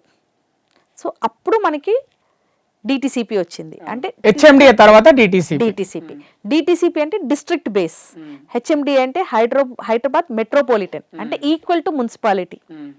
ఓకే, దాని తర్వాత డిటిసిపి అనే ఒక డిపార్ట్మెంట్ని వేశారు. అంటే ఇప్పుడు ఈ డిపార్ట్మెంట్స్ ఎందుకు వేశారు అంటే దీనికి ముందు మనకి GP layouts and Panchayat layouts మాత్రమే ఉండే, అవి లీగల్ కావు. ఓకే, అవి లీగల్ ఎందుకు కావు అంటే దాంట్లోకి రోడ్లు ఉండవు. ఇప్పుడు నాకు ఒక ఎకరా ల్యాండ్ ఉంది, నేను దాన్ని అమ్మేశాను, 4గురికి అమ్మాను. ఇప్పుడు 4గురు రోడ్ ఎట్లా వేయాలంటే కొనుక్కున్న వాళ్ళు మీరు వేసుకోండి, అంతే ఉండే. ఇక్కడైతే వీళ్ళే వేసిస్తారు.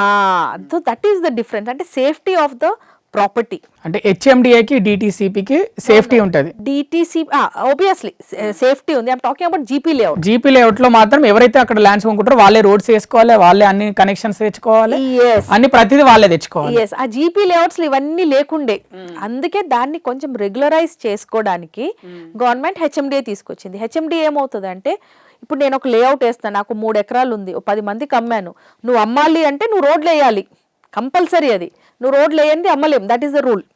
సో ఏమవుతుంది, ఈ 10 మందికి రోడ్ వస్తుంది, ఎలక్ట్రిసిటీ వస్తుంది, డ్రైనేజ్ సిస్టమ్ వస్తుంది. అండ్ ఈ రోడ్ వాళ్ళు ఉంచుకోలేరు, హెచ్ఎండిఏ అంటే గవర్నమెంట్కి గిఫ్ట్ చేసేసేయాలి. సో రేపు ఫ్యూచర్లో ఈ రోడ్లన్నీ government. So that is how city expands అనమాట. ఆ హెచ్ఎండిఏ లిమిట్స్ తర్వాత అక్కడ కూడా వెళ్ళి జనాలు కొనాలి అనుకున్నప్పుడు దాన్ని కూడా రెగ్యులరైజ్ చేయాలి కదా, అప్పుడు డిటిసిపి వచ్చేసింది. ఓకే, ఇప్పుడు కూడా డిటిసిపి లిమిట్స్ దాటేసి జనాలు లేఅవుట్లు వేస్తున్నారు, form lands, form houses, form lands మీరు చూస్తున్నారు. ఈ డిటిసిపి దాటి ల్యాండ్లు కొంటున్నారు, ఫామ్ హౌసెస్ చేస్తున్నారు, అమ్ముతున్నారు. లేదు కన్జర్వేషన్ జోన్లో ఎక్కడైతే మనకి పర్మిషన్స్ రావో దాన్ని కూడా ఫామ్ ల్యాండ్స్ కింద చేసుకొని అమ్మేసుకుంటున్నారు. సో ల్యాండ్ అమ్మడానికి జనాలకు అసలు ఐడియాసే అవసరం లేదు, ప్రొసీజర్సే అవసరం లేదు, ఏది పడితే అది అమ్మేస్తూ ఉన్నారు. కానీ కొంచెం రెగ్యులరైజ్ చేయడానికే గవర్నమెంట్ ఏం చేసిందంటే హెచ్ఎండి అండ్ డిటిసిపి లాంటి ఒక అథారిటీ బాడీస్ని తీసుకొచ్చింది. హెచ్ఎండి విస్తరించడం వల్ల హైదరాబాద్ చుట్టుపక్కల ఉన్న గ్రామాలు మొత్తం అన్ని అవి ఒకప్పుడు జీపీకి సంబంధించినవి కూడా హెచ్ఎండిఏ అయిపోయాయి కదా. ఎస్, ఒకప్పుడు 50 లక్షలు 60 లక్షలు ఎకరా ఉండేటివన్నీ హెచ్ఎండిఏ రావటం వల్లనే అవి 2 కోట్లు 3 కోట్లు అయినాయి అనమాట. ఎందుకంటే లిమిట్స్ అంటే R1 జోన్ అంటే మీకు మల్టిపుల్ యూజ్ రెసిడెన్షియల్ జోన్ పెరుగుతా ఉన్నాయి. సో డెఫినెట్లీ అక్కడ కమర్షియల్ యాక్టివిటీస్ జరుగుతాయి కాబట్టి ల్యాండ్ వాల్యూ కూడా పెరుగుతుంది. బేసిక్గా ఒక ల్యాండ్కి వాల్యూ ఎక్కడి నుంచి డిసైడ్ చేస్తుంటే ల్యాండ్ యూస్ అనేది ఒకటి ఉంటుంది. అంటే నాకు ల్యాండ్ ఉంది, ఆ ల్యాండ్ నేను దేనికి యూజ్ చేయొచ్చు అనేది is call land use certificate. ఇప్పుడు నా ల్యాండ్ చెరువు పక్కన ఉందనుకోండి, దానికి ల్యాండ్ యూస్ సర్టిఫికేట్ ఏమి ఇస్తాడు? That is in conservation zone or FTL limits, okay, or peri urban zone అని నాకు ఒక సర్టిఫికేట్ వస్తుంది. దాన్ని మనం నేనేం చేయలేను, దాంట్లో 10% ఒక ఇల్లు కట్టుకొని ఉండటం తప్ప. అదే నాకు మెయిన్ రోడ్ పక్కనే ఉందనుకో, ల్యాండ్ యూస్లో ఏమొస్తుంది, మల్టీపర్పస్ జోన్ అని వస్తుంది. అంటే నేను అక్కడ కమర్షియల్ కట్టుకోవచ్చు, రెసిడెన్షియల్ కట్టుకోవచ్చు, ఏమీ లేదంటే నేను ఇల్లు కూడా కట్టుకోవచ్చు ఆడ. So that is my decision అనమాట. సో ఈ ల్యాండ్ యూస్ని బేస్ చేసుకొని మనకి ల్యాండ్ వాల్యూ కూడా పెరుగుతుంది. సో ఈ ల్యాండ్ యూజ్ ఎలాగైతే ఉందో దాన్ని బట్టి మీ ల్యాండ్ 1 కోటి ఉందా, 2 కోట్లు ఉందా, 5 కోట్లు ఉందా అనేది మనం డిసైడ్ చేయగలుగుతాము. అది రేరా వల్ల ఇప్పుడు ఎవరైతే కొనుగోలుదారులు ఉంటారో అంటే రియల్ ఎస్టేట్లో యూనిట్స్ ఫ్లాట్స్ కొనుక్కోవాలనుకున్న వాళ్ళకి, అలాగే ప్లాట్స్ కొనుక్కోవాలనుకున్న వాళ్ళకి ఈ రేరా నిజంగా సహాయపడుతుందా, వాళ్ళను నిజంగా రక్షిస్తుందా రేరా? నిజం చెప్పాలంటారా? చెప్పండి, ఏం కాదా.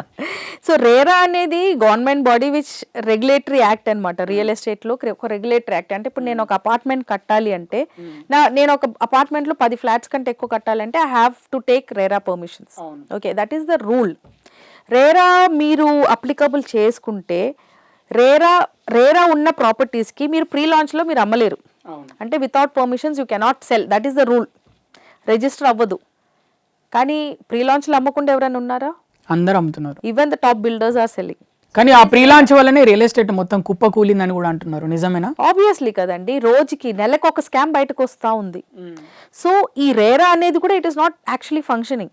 ఇప్పుడు రేరా యాక్ట్ ప్రకారంగా ఇప్పుడు నేను ప్రీ లాంచ్లో అమ్ముకున్నానే అనుకోండి, ఇప్పుడు నేను వెళ్ళి రేరాకి if I'm going to complain, at least some action should be taken on the builder. అది కూడా జరగట్లేదు. రేరా ఏమైనా డబ్బులు తీసుకుంటుందా మేడం ఆ స్టాంప్ ఇవ్వడానికి? ఐ కెనాట్ కమెంట్ అండి, but I somehow feel that RERA is only for that certificate sake. అంతే, బ్యాంక్ కి వెళ్ళాలి, ప్రాపర్టీకి రేరా ఉందా, హెచ్ఎండి పర్మిషన్స్ ఉన్నాయా, అది ఆ ఒక పేపర్ సర్టిఫికేట్ తప్ప ఫంక్షనల్ గా లోన్స్ కోసం పనికి వస్తుంది. అంతే, ఫంక్షనల్ గా అయితే ఎక్కడ కనపడట్లేదు మాకు.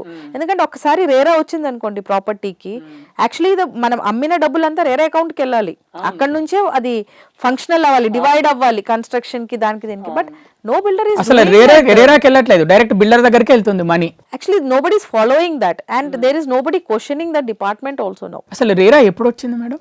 రేరా విత్ దిస్ హెచ్ఎండిఏనే వచ్చిందండి. అరౌండ్ 2008-2009 లోనే రేరా కూడా ఫామ్ అయ్యింది. కానీ ఇక్కడ ల్యాండ్ కొనాలనుకున్నా, ఇక్కడ మనం అనేది ఏ తీసుకోవాలనుకున్నా, ఒక హై రైజ్ లో అయినా లేకపోతే stand alone plot whatever తీసుకోవాలనుకున్న రేరా ఉందని అడుగుతున్నారు. కానీ దానివల్ల ఎంత హెల్ప్ అవుతుందని మాత్రం తెలుసుకోవట్లేదు ప్రజలు. అంటే జనాలు ఎలా ఉన్నారు అంటే దే ఆర్ ఇగ్నరెంట్ అండి.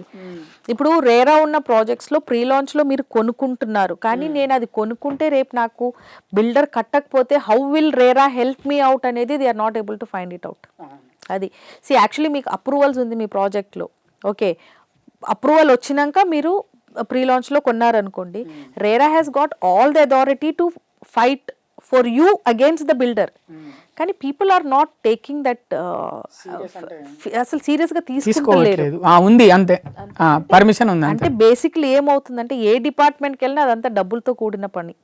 So people are also scared, public కూడా చాలా స్కేర్ అవుతుంది, అంటే భయపడుతున్నారు ఇలాంటి డిపార్ట్మెంట్స్కి వెళ్ళాలని. ఎందుకంటే వాళ్ళు మళ్ళీ ఎంత అడుగుతారు అనే ఒక క్వశ్చన్ మార్క్తో they are not approaching these bodies actually. కానీ కరెక్ట్గా మనం ఏదైతే ఫ్రేమ్ లైన్ అంటే ఒకప్పుడు రేరా హెచ్ఎండి ఇవన్నీ ఎప్పుడైతే తెచ్చారో అదంతా ఒక సిస్టమేటిక్ వేగా ఫంక్షన్ అవ్వడానికి అయితే బాగుంటుండే, ఈ మోసాలు జరగకపోయేది. బట్ అది కరెక్ట్గా ఫాలో అయితే అవ్వట్లేదండి. బిల్డర్స్ ఫాలో అవ్వట్లేదు, బయ్యర్స్ కూడా ఫాలో అవ్వట్లేదు.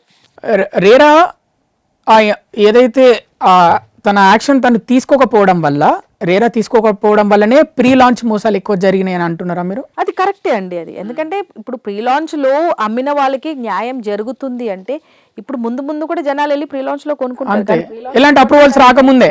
కానీ ప్రీ లాంచ్ లో కొనాలంటే భయపడుతున్నారు, ఎందుకంటే there is no system at all. Pre launch లో కొన్న వాళ్ళని కాపాడుకోవడానికి హైదరాబాద్ లో there is no system. Just మనుషులను నమ్మి మాత్రమే ప్రీ లాంచ్ లో కొనుక్కోవాలి అంతే. అట్లా చాలా మంది మోసపోయారు. చాలా ఇప్పుడు లాస్ట్ ఒక 1 year నుంచి చూస్తే ఎవ్రీ మంత్ 1 or 2 స్కామ్స్ మీరు చూస్తూనే ఉంటారు ఛానల్స్ లో, న్యూస్ లో ఇట్స్ కమింగ్. పెద్ద బిల్డర్స్ కూడా చాలా మటుకి డిలే అవుతుంది. As per the RERA actually 3 to 4 years లో డిలే ఉంది అంటే they are suppose to pay them rent. కానీ nobody is approaching RERA department for all these things. Whereas they can approach అయితే వాళ్ళకి ఫలితం కూడా ఉండొచ్చేమో, but nobody is doing it. ఒక ఫ్లాట్ కావాలంటే ఎలాంటి డాక్యుమెంట్స్ చూసి కొనాలి, అలాగే ఒక ప్లాట్ కావాలంటే ఎలాంటి డాక్యుమెంట్స్ చూసి కొనాలి, ఒక ఫామ్ ల్యాండ్ కావాలంటే ఎలాంటి డాక్యుమెంట్స్ చూసి కొనాలి? బేసిక్లీ ఫ్లాట్ కొనాలి అనుకుంటే ఫస్ట్ థింగ్ మనం ఆ లొకేషన్ చూసుకోవాలండి. ఓకే, ఆ లొకేషన్లో వైబిలిటీ ఏంటి అంటే ఇప్పుడు పాతకాలంలో if you talk about your great grand father, me grand father కూడా కాదు, గ్రేట్ గ్రాండ్ ఫాదర్, వాళ్ళు పొలాలు కొనుక్కునేవాళ్ళు. వాళ్ళ ల్యాండ్ అంటే పొలాలు వాళ్ళకి. ఆ పొలాలు కొనుక్కునేటప్పుడు రోడ్కి ఎంత దూరం ఉందో అని చూసేవాళ్ళు. ఓకే, ఆ ఏరియాలో నీళ్ళు ఎక్కడ దొరుకుతుందని చూసేవాళ్ళు, ఎలక్ట్రిసిటీకి పాసిబిలిటీ ఉందా లేదని చూసుకునేవాళ్ళు. సో సిమిలర్లీ ఇప్పుడు కూడా మనం ప్రాపర్టీ కొనాలనుకుంటే లొకేషన్ ఫస్ట్ థింగ్, యాక్సెసిబిలిటీ, స్కూల్స్కి ఎంత దూరం ఉంది, హాస్పిటల్స్కి ఎంత దూరం ఉంది, మాల్స్ ఏ ఉన్నాయి చుట్టుపక్కల, సూపర్ మార్కెట్ ఎక్కడ ఉంది, థియేటర్స్ ఉన్నాయా, ఇవన్నీ చూసుకోవాలి ఫస్ట్. మీరు ఏ డాక్యుమెంట్ చూసే కంటే ముందు మీరు మీ సరౌండింగ్స్ని చూసుకోవాలి. ఇంకోటి ఏంటంటే సేఫ్టీ. ఇప్పుడు బస్ స్టాప్ ఎక్కడో ఉంది, లేదంటే మెట్రో ఎక్కడో ఉంది, అక్కడ నుంచి మీ ఇంటికి వరకు వచ్చే ఆ దారి సేఫ్ గా ఉందా లేదా, ఆ దారిలో స్ట్రీట్ లైట్స్ ఉన్నాయా లేవా, లేయా, అది చూసుకోవాలి. దాని తర్వాత మీరు బిల్డర్ పేపర్స్ కూడా చూసే ముందు బిల్డర్ ప్రొఫైల్ ఏంటి, ఓకే, ఆ బిల్డర్ ఈ మార్కెట్ లో ఎన్ని సంవత్సరాల నుంచి ఉన్నారు, ఇదివరకు ఎన్ని ప్రాజెక్ట్స్ కట్టాడు, ఎన్ని కంప్లీట్ చేశాడు, ఎన్ని ప్రాపర్ గా కంప్లీట్ చేశాడు. ఓకే, దాని తర్వాత మీరు పేపర్స్ వైపు వెళ్ళాలి. ఇది కూడా చూడొచ్చా మేడం? అంటే ఏమన్నా అంటే ఆయన చరిత్ర అంటే ముఖ్యంగా ఇలాంటి గొడవలు ఏమైనా ఉన్నాయా, కేసులు ఏమైనా ఉన్నాయా? బిల్డర్ ప్రొఫైల్ చూడాలండి ఎప్పుడైనా కూడా. ఏ ప్రాపర్టీ మీరు చూసుకునే ముందు బిల్డర్ ప్రొఫైల్ చూసుకోవాలి. ఇప్పుడు బ్రాండెడ్ బిల్డర్స్కి ఎవరు అది చూడట్లేరు, ఎందుకంటే వాళ్ళకు బ్రాండ్ అనేది ఎస్టాబ్లిష్ చేసుకున్నారు. కానీ మీరు స్టాండ్ అలోన్ అపార్ట్మెంట్ కొనాలి అని ఖచ్చితంగా అక్కడ బిల్డరే ఉంటారు, లోకల్ బిల్డర్సే ఉంటారు. సో బిల్డర్ ప్రొఫైల్ అనేది it is very much important. ఎందుకంటే బిల్డర్ ప్రొఫైల్ పట్టే మీకు మీ ప్రాపర్టీ మీ చేతికి వస్తుందా లేదా అనేది తెలుస్తుంది. లేదు అంటే మీరు కంప్లీటెడ్ ప్రాజెక్ట్ తీసుకోవాలి. కంప్లీటెడ్ ప్రాజెక్ట్ తీసుకునేటప్పుడు ప్రైస్ ఎక్కువ అవుతుంది. సో దాని తర్వాత మీరు ప్రాపర్టీ డాక్యుమెంట్స్ తీసుకోవాలి. ప్రాపర్టీ డాక్యుమెంట్స్ తీసుకున్నాక అప్రూవల్స్ కరెక్ట్గా ఉన్నాయా, నేను అన్నట్టు ఇప్పుడు ఒక అపార్ట్మెంట్లో 10 ఫ్లాట్స్ కంటే ఎక్కువ ఉన్నాయనుకోండి, రేరా కంపల్సరీ కావాలి. ఓకే, మీరు లీగల్ ఒపీనియన్ మీరు పర్సనల్గా చేసుకోవాలి, ఏదైనా ఒక బ్యాంక్ కూడా ఇవ్వాలి. మీకు లోన్ అవసరం ఉన్నా అవసరం లేకపోయినా కూడా ఒక బ్యాంక్కి డాక్యుమెంట్స్ ఇచ్చేసి లీగల్ తీసుకోండి. మహా అంటే 3,000 to 5,000 రూపీస్ అవుతుంది అది. ఓకే, అది చేపిచ్చేసేయండి. అంటే బ్యాంక్ లోన్ వస్తుందా లేదా, మ్యాక్సిమం బ్యాంక్ లోన్ వస్తుంది అంటే to a certain extent 80% the property is clear. Okay, few banks ఏంటంటే కొంచెం రిస్క్ తీసుకొని ఇచ్చేస్తారు. ఇప్పుడు మొన్న మీరు చూసారు హైడ్రా వచ్చినప్పుడు బ్యాంక్ లోన్ ఇచ్చిన అపార్ట్మెంట్లు కూడా కూల్చేశారు. So to at certain extent bank కూడా రిస్క్ తీసుకుంటుంది, ఎందుకంటే they don't want to lose the business. కానీ 80% మీకు లీగాలిటీ మీకు బ్యాంక్ వాళ్ళే ఇచ్చేస్తారు. అవును, ఇప్పుడు హైడ్రా కూల్చేసింది కదా మేడం, ఇప్పుడు లోన్స్ ఇచ్చిన బిల్డింగ్స్ కూడా కూల్చేసింది కదా. అవునండి, ఇప్పుడు ఆ ఎఫెక్ట్ ఎవరి మీద పడుతుంది? కొనుక్కున్న అతని మీద పడుతుందా, బ్యాంక్ మీద? కొనుక్కున్న అతని మీదనే పడుతుంది. ఇప్పుడు అతని బిల్డింగ్ ఉండదు, ఇల్లు ఉండదు అక్కడ, కానీ లోన్ కడుతూనే ఉండాలి. ఒకవేళ కట్టకపోతే ఒకవేళ లోన్ కట్టకపోతే వాళ్ళు వేరే ప్రాపర్టీస్ ని సీజ్ చేస్తున్నారు. వేరే ప్రాపర్టీస్ అంటే ఇతనికి సంబంధించింది ఎవరైతే కొనుగోలుదారుడు ఉన్నారో, ఇల్లు కొనుక్కున్న అతను, వాళ్ళు ఎవరైతే కట్టట్లేరో వాళ్ళ మీద కేసులు ఫైల్ అవుతున్నాయి. వాళ్ళకి మిగతా ప్రాపర్టీస్ ఉంటే అవి సీజ్ అవుతున్నాయి. Because bank is also not ready to take the responsibilities. ఇప్పుడు కూడా ఫైట్స్ అవుతూనే ఉన్నాయి bank and the end user మధ్యలో. ఎందుకంటే చాలా అయినాయి అలాంటివి, బ్యాంక్ లోన్ ఇచ్చినట్టువి కూడా కొట్టేశారు. సో ఇప్పుడు కూడా అది కోర్టులో కేసు నడుస్తూనే ఉంది, because they are not in a position. Okay, final judgment ఇచ్చేంత టైం అయితే అక్కడ అవ్వలేదు ఏ ప్రాపర్టీకి. కానీ there is a severe fight between the bank and the end user. ఎందుకంటే bank says we followed the procedure, కొత్త గవర్నమెంట్ వచ్చి ఇది కాదు అంటే మేము వీఆర్ నాట్ రెస్పాన్సిబుల్ అని. But that fight is still in progress. HYDRAA వల్ల సేల్స్కి ఎఫెక్ట్ పడ్డదా మేడం? చాలా పడిందండి. హైడ్రా వల్ల చాలా సేల్స్కి ఎఫెక్ట్ పడింది. Because people were not in a position, అది కరెక్టా కాదా అనేది భయం. యాక్చువల్లీ మాకు మేము కూడా లీగల్ ఒపీనియన్స్, టెక్నికల్ రిపోర్ట్స్ ఇస్తూ ఉంటాం ప్రాపర్టీస్ది. నా వరకు ఇంతవరకు ప్రెస్టీజ్ గ్రూప్ మీద లీగల్ ఒపీనియన్కి ఒక ప్రాపర్టీ రాలేదు. కానీ హైడ్రా తర్వాత ప్రెస్టీజ్లో కొనే వాళ్ళు కూడా నా దగ్గర లీగల్ ఒపీనియన్కి వచ్చారు. అంటే పీపుల్ మనసులో ఒక భయాన్ని క్రియేట్ చేసి భయం పుట్టించింది. But that is actually good. ఎందుకంటే వాళ్ళ ఫ్యూచర్ కి ఎందుకంటే రేపు ఫ్యూచర్ లో హైడ్రా కాదు వేరే కూడా ఏమైనా అంటే కొత్త రూల్స్ ఏమైనా పెట్టి వస్తున్నాయా లేవా అనేది జనాలు they started thinking about it. Educate చేసింది అది, బయర్స్ ని కొంచెం వరకు అయితే ఎడ్యుకేట్ చేసింది ఈ దిస్ హైడ్రా వల్ల. ఎందుకంటే ఇట్స్ నాట్ ఓన్లీ ఎఫ్టిఎల్ లో అండి, చాలా మటుకి ఎఫ్టిఎల్ కాకుండా పక్క ల్యాండ్ ని ఎన్క్రోచ్ చేసేసుకొని చూపెట్టడము. రోడ్స్ హెచ్ఎండిఏలో మ్యాప్ లో ఉంటది కానీ అక్కడ ఫిజికల్ రోడ్స్ ఉండవు. కొన్ని డెడ్ అండ్ ప్రాపర్టీస్ లో ఆ రోడ్స్ ని కూడా వాళ్ళు కామన్ ఏరియాస్ కింద వాడేసుకుంటున్నారు. So that has actually created little bit of కొంచెం ఎడ్యుకేషన్. అంటే మంచిది అంటారు ఆ విషయంలో? ఒక రకంగా అయితే మంచిదే. HYDRAA is a very good movement. అంటే ప్రభుత్వ పార్కులు అలాగే అవన్నీ కబ్జా చేసిన వాళ్ళు మళ్ళీ తిరిగి స్వాధీనం చేసుకుంటారు. హైడ్రా అయితే అది వాపస్ తీసుకుంటున్నారు. That department is working good. ఇప్పుడు మీరు చూసుకుంటే రోజు సాయంత్రం 3 or 4 o'clock మీకు మెసేజ్ వస్తా ఉంటుంది వర్షం పడుతుందని. సో ఇప్పుడు నిజం చెప్తే నేను కూడా ఆ మెసేజ్ చూస్తే నేను 4-4:30 కల్లా అందరిని స్టాఫ్ నందరిని ఇంటికి పంపించేస్తా ఉన్నా. ఎందుకంటే ఆ మెసేజ్ రావడం వల్ల మంచిదేనా మేడం? అంటే డెఫినెట్లీ, ఎందుకంటే ఆ మెసేజ్ వచ్చిన రోజు డెఫినెట్ గా వర్షం పడుతుంది. ఒక ½ an hour అటు ఇటు వర్షం పడుతూనే ఉంది. బికాస్ హైదరాబాద్ లో వర్షం పడిందంటే ½ an hour journey will make you 4 hours. అవును, ట్రాఫిక్, వాటర్ నిండిపోవడం రోడ్ మీద, అది ఎవరికైనా ఇబ్బంది. సో హైడ్రా హెల్ప్ఫుల్ గానే ఉంది ఈ విషయంలో. Yes, Hydraa is doing a good job. అదే చెప్తున్నా నేను. చాలా ప్రాపర్టీస్ ఎఫ్టిఎల్ లో ఉన్నటివి కొన్ని లేక్స్ ని సేవ్ చేసింది. I won't say it is 100%, but to a certain extent it is doing good only. ఎందుకంటే ఇప్పుడు చెరువు పక్కన ఎవరైనా కొనాలి అనుకుంటే భయపడుతున్నారు. జరిగిపోయింది, అయిపోయింది, అది మనం ఎవరు హెల్ప్ చేయలేము. ఎందుకంటే నిజం చెప్పాలంటే చాలా హై రైజ్ అపార్ట్మెంట్స్ ఉన్నాయి లేక్ వ్యూలో ఎంక్రోచ్మెంట్ చేసి కట్టింది, అవి కొట్టేలేరేమో. కానీ గోయింగ్ ఫర్దర్ వాళ్ళు డెఫినెట్ గా ఆలోచిస్తారు, ఖచ్చితంగా భయపడతారు. ఫస్ట్ ఆఫ్ ఆల్ ఎస్, అలాంటి ప్రాపర్టీస్ కొనాలన్నా అలాంటి ప్రాపర్టీస్ జోలికి వెళ్ళాలన్నా. కొంతమంది రాజకీయ నాయకులు కూడా, అంటే లీడర్స్ కూడా, లోకల్ లీడర్స్ కూడా, అంటే ఇంతకుముందు వాళ్ళ పరపతి వాడుకొని ల్యాండ్స్ ఈజీగా రిజిస్ట్రేషన్ అయ్యేటివి. అమీన్పూర్ అంతా అలానే జరిగింది. కానీ ఇప్పుడు మాత్రం హైడ్రా వచ్చాక ఇంత పెద్ద లీడర్ అయినా కూడా ఒక ఏరియాలో ఒక స్థలం ఈజీగా నా పరపతితో కొనుక్కుంటా అంటే కుదరదు అని హైడ్రా చెప్తున్నట్టు తెలుస్తుంది. ఎస్, అదైతే ఉందండి. That is 100%. ఒక రియల్ ఎస్టేట్ కి సంబంధించి హైడ్రా వల్ల ఏంటి ఉపయోగం, ఏంటి అంటే నష్టం ఏంటి? ఉపయోగం ఏంటంటే it is educating people that what your buying should be right అనేది. ఓకే, అది రియల్ ఎస్టేట్ మీద ఎఫెక్ట్ పడలేదా అని చూసుకుంటే ఒక సిన్సియర్గా ఒక ప్రోడక్ట్ని అమ్మే వాళ్ళకి అది మంచి ప్రోడక్టే అనిపించింది. ఎందుకంటే నేను అమ్మేది కరెక్ట్ గా ఉందా లేదని రియల్ ఎస్టేట్ అమ్మేవాడు ఆలోచిస్తాడు. రేపు ఫ్యూచర్ ఇతను కూడా క్రెడిబిలిటీ పెరుగుతుందండి. ఇప్పుడు నేను ఒక 18 years నుంచి రియల్ ఎస్టేట్ లో ఉన్నా, నేను ఇవాళ అమ్మగలుగుతున్నాను అంటే దట్ ఈస్ మై బ్రాండ్. నాకు ఎక్కువ ఎన్ఆర్ఐ సర్వీసెస్ ఎక్కువ. ఎందుకంటే ఎక్కడో ఉండేవాళ్ళు నన్ను నమ్మి స్మిత నా ప్రాపర్టీ అక్కడ ఉంది, ఆ పక్కనోడు ఏదో కబ్జా చేస్తున్నాడు అంటే ఇమీడియట్లీ నా సర్వే టీం అక్కడ వెళ్తుంది, సర్వే చేస్తుంది, లీగల్ గానే వెళ్తాము. ఓకే, అక్కడ ఫెన్సింగ్ కావాలంటే ఫెన్సింగ్, లేదంటే ప్రీకాస్ట్ వాళ్ళు ఏం చేసుకొని అక్కడ CCTV కెమెరా పెట్టేస్తాం. Okay, so I have created a brand. So similarly ఇప్పుడు ఒక రియల్ ఎస్టేట్ అతను, ఇప్పుడు నేను అదే అన్నాను, ప్రెస్టీజ్ గ్రూప్ గురించి కూడా నాకు లీగల్ ఒపీనియన్కి ఒక ల్యాండ్ వచ్చింది అనేసి. దానికి రీజన్ వాజ్ నథింగ్. అక్కడ వెనకాల ఒక చెరువు ఉండింది, కానీ actually this is not in that limit. కానీ ఆ బయ్యర్కి ఆ భయం పుట్టించింది. వాడు ప్రెస్టీజ్ అయినా వాడు బాబు అయినా నాకు లీగల్ ఒపీనియన్ కావాలి అని వచ్చాడు అంటే ఆ ఒక పీపుల్ అంటే బయ్యర్ మోడ్లో హీఈస్ గెటింగ్ ఎడ్యుకేటెడ్. నేను కొనేది కరెక్టా కాదా అనేది. నేను దానికి ఒపీనియన్ ఇచ్చినప్పుడు ఐ ఫీల్ ప్రౌడ్. ఎందుకంటే అరే అంత పెద్ద బ్రాండెడ్ బిల్డర్ కడుతున్నా కూడా ఈ మనిషి ఒపీనియన్కి వచ్చాడు అంటే తను ఎన్నో రకాలుగా ఆ ప్రాపర్టీ గురించి ఆలోచించుంటాడు.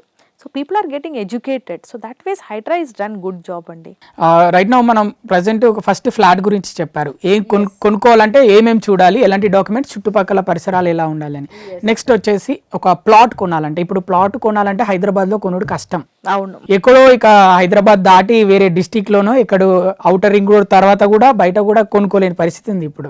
అసలు ఒక ప్లాట్ కొనాలంటే ఏం చూడాలి? పర్మిషన్స్ అండి, అది హెచ్ఎండిఏ లిమిట్స్ లో వస్తున్నాయా లేదంటే డిటిసిపి లిమిట్స్ లో వస్తున్నాయా అని చూసేసి దాని పర్మిషన్స్, అక్కడ కూడా మీరు బిల్డర్ ప్రొఫైల్ చూడాలి. ఎందుకంటే ప్లాట్ ఎవరు ఫుల్ గా చేసి డెవలప్ చేసినాక అమ్మరు, వాడు అగ్రిమెంట్ చేసుకున్నప్పటి నుంచి అమ్ముతా ఉంటారు. So builder profile is very important అక్కడ కూడా.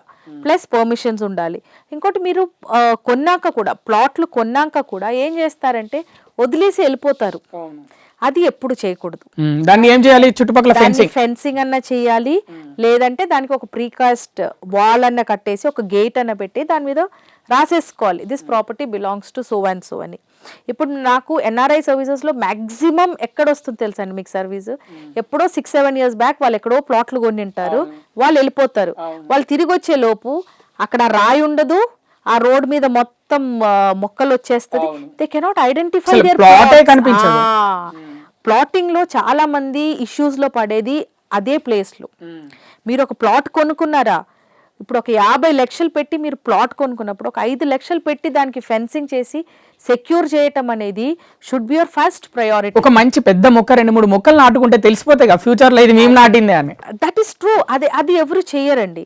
First of all I'm against this plotting business. నాకు ఈ 200 గజాలు 300 గజాలు కొనియటం అనేది నేను ఎప్పుడు ప్లాట్లు అమ్మను. ఎందుకంటే I don't like doing that.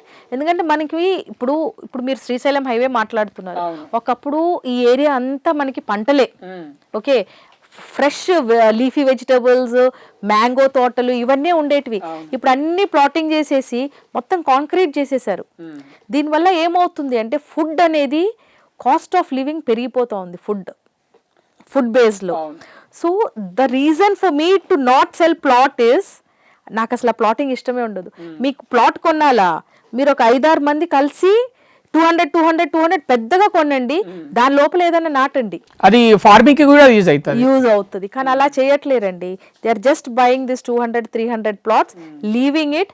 మళ్ళీ ఒక 5 years తర్వాత మళ్ళీ వాళ్ళకి ఆ ప్లాట్ కూడా అక్కడ కనపడదు. ఒక మంచి అడ్వైజ్ అంటే, ఇక్కడ ప్లాట్ కొనాలనుకుంటే ఫ్రెండ్స్ అందరూ ఒక గ్రూప్ అంతా కలిసి ఒక 1000 గజాలు 2000 గజాలు కొనుక్కుంటే అది ఎవరు కబ్జా చేసుకోలేరు. మేము యాక్చువల్లీ మాకు 2-3 acres లేదంటే 5-10 acres వచ్చినప్పుడు మేము అదే చేస్తాం. ఒక గ్రూప్ ని తయారు చేసేసి agri land as it is without conversion కొన్నించేసుకొని వాళ్ళతో వి ఫెన్స్ ద ప్రాపర్టీ, దాంట్లో ఏదో ఒకటి నాటించేసి ఒక చిన్న ఫ్యామిలీని పెట్టేసుకుంటాం అక్కడ. అప్పుడు ఏమవుతుంది అంటే ఆ ల్యాండ్ లో ఏదో ఒకటి పెరుగుతుంది, గ్రీన్ బెల్ట్ ని మనం మిగిలించుకుంటున్నట్టు అవుతుంది. Cutting of trees, lack of oxygen. ఒక రోజు వస్తుంది హైదరాబాద్ లో అందరూ ఆక్సిజన్ మాస్క్ పెట్టుకొని తిరగాల్సింది. ఖచ్చితంగా ఫ్యూచర్ లో వస్తుందా? ఖచ్చితంగా వస్తుంది. ఎందుకంటే 10 రూపాయల కిలో టమాటో ఉన్నది, ఇప్పుడు 60 రూపాయల కిలో టమాటో ఉంది. So similarly everything will start becoming expensive. So అది కాకుండా ల్యాండ్ని కాపాడుకోని మేము ఎన్నోసార్లు అడ్వైజెస్ ఇస్తాం. ఇప్పుడు ఈ ఫామ్ ల్యాండ్స్, ఇప్పుడు మీరు అడిగారు ఫామ్ ల్యాండ్స్లో ఏంటి జాగ్రత్తలని. ఫామ్ ల్యాండ్స్ సింప్లీ బ్లండర్ అండి. అసలు దాంట్లో ఎలాంటి అప్రూవల్స్ ఉండవు. ఏదో బిల్డర్ ఫామ్ ల్యాండ్ అనేసి ఒక రోడ్ వేసేస్తాడు, ప్లాటింగ్ గా డివైడ్ చేసుకుంటారు. రేపు దాంట్లో ఇష్యూ ఉన్నా మీరు ఎవరిని అప్రోచ్ అవ్వలేదు. ధరణిలో చెక్ చేసుకున్న సర్వే నంబర్ కనిపించదా? ధరణిలో సర్వే నంబర్ కనిపించినా కూడా మీ ప్లాట్ అది అని ఎక్కడి నుంచి ఉంటది. ఓకే, ఇప్పుడు మీకు ఒక అగ్రి ల్యాండ్ ఉంది అంటే దానికి బౌండరీ స్కెచ్ చేయిస్తారు. కానీ ఈ ఫామ్ ల్యాండ్స్ లో 121 గుంతలు, 121 స్క్వేర్ రాసిచ్చేస్తారు, అంతే రాసిచ్చేస్తారు. దాంట్లో అవన్నీ మనకి రిజిస్టర్ అవ్వదు. మనకి మినిమం 5-6 గుంతాస్ అయితే కావాలి. మరి ఫామ్ ల్యాండ్స్ కొన్న వాళ్ళు మరి మోసపోతున్నారు కదా. మరి ఫామ్ ల్యాండ్స్ మొత్తం మోసమేనండి. అసలు farm land selling farm land is actually not the right procedure. ఎందుకంటే అది గవర్నమెంట్ కి ఏ ఒక్క డిపార్ట్మెంట్ కింద రావట్లేదు. మీరు అది అమ్ముతున్నారు, అది ఆథెంటికేటెడా కాదా అనేది కొనే వాళ్ళు కూడా చూసుకుంటలేరు. So in future farm lands తీసుకున్న వాళ్ళకి ఎక్కడైనా లీగల్ ఇష్యూస్ వస్తే నోబడీ క్యాన్ సేవ్ దెమ్. దాని బదులు ఆ 2 ఎకరాలు 3 ఎకరాలు ఎలాగైతే ఉందో అది ప్లాట్ అయినాక కొనుక్కుంటే, ప్లాట్ కాదు, ఒక 4-5 కలిసి కొనేసుకోండి. ఇప్పుడు పూర్తిగా రిజిస్ట్రేషన్ పూర్తిగా రిజిస్టర్ అవుతుంది, ల్యాండ్ మీతో ఉంటుంది. రేపు ఫ్యూచర్ లో ఇప్పుడు ఈ 200 గజాలు తీసుకునేవాడు ఫ్యూచర్ లో ఏం కడతాడండి? ఒక ఇల్లు తప్ప ఏం కట్టలేరు.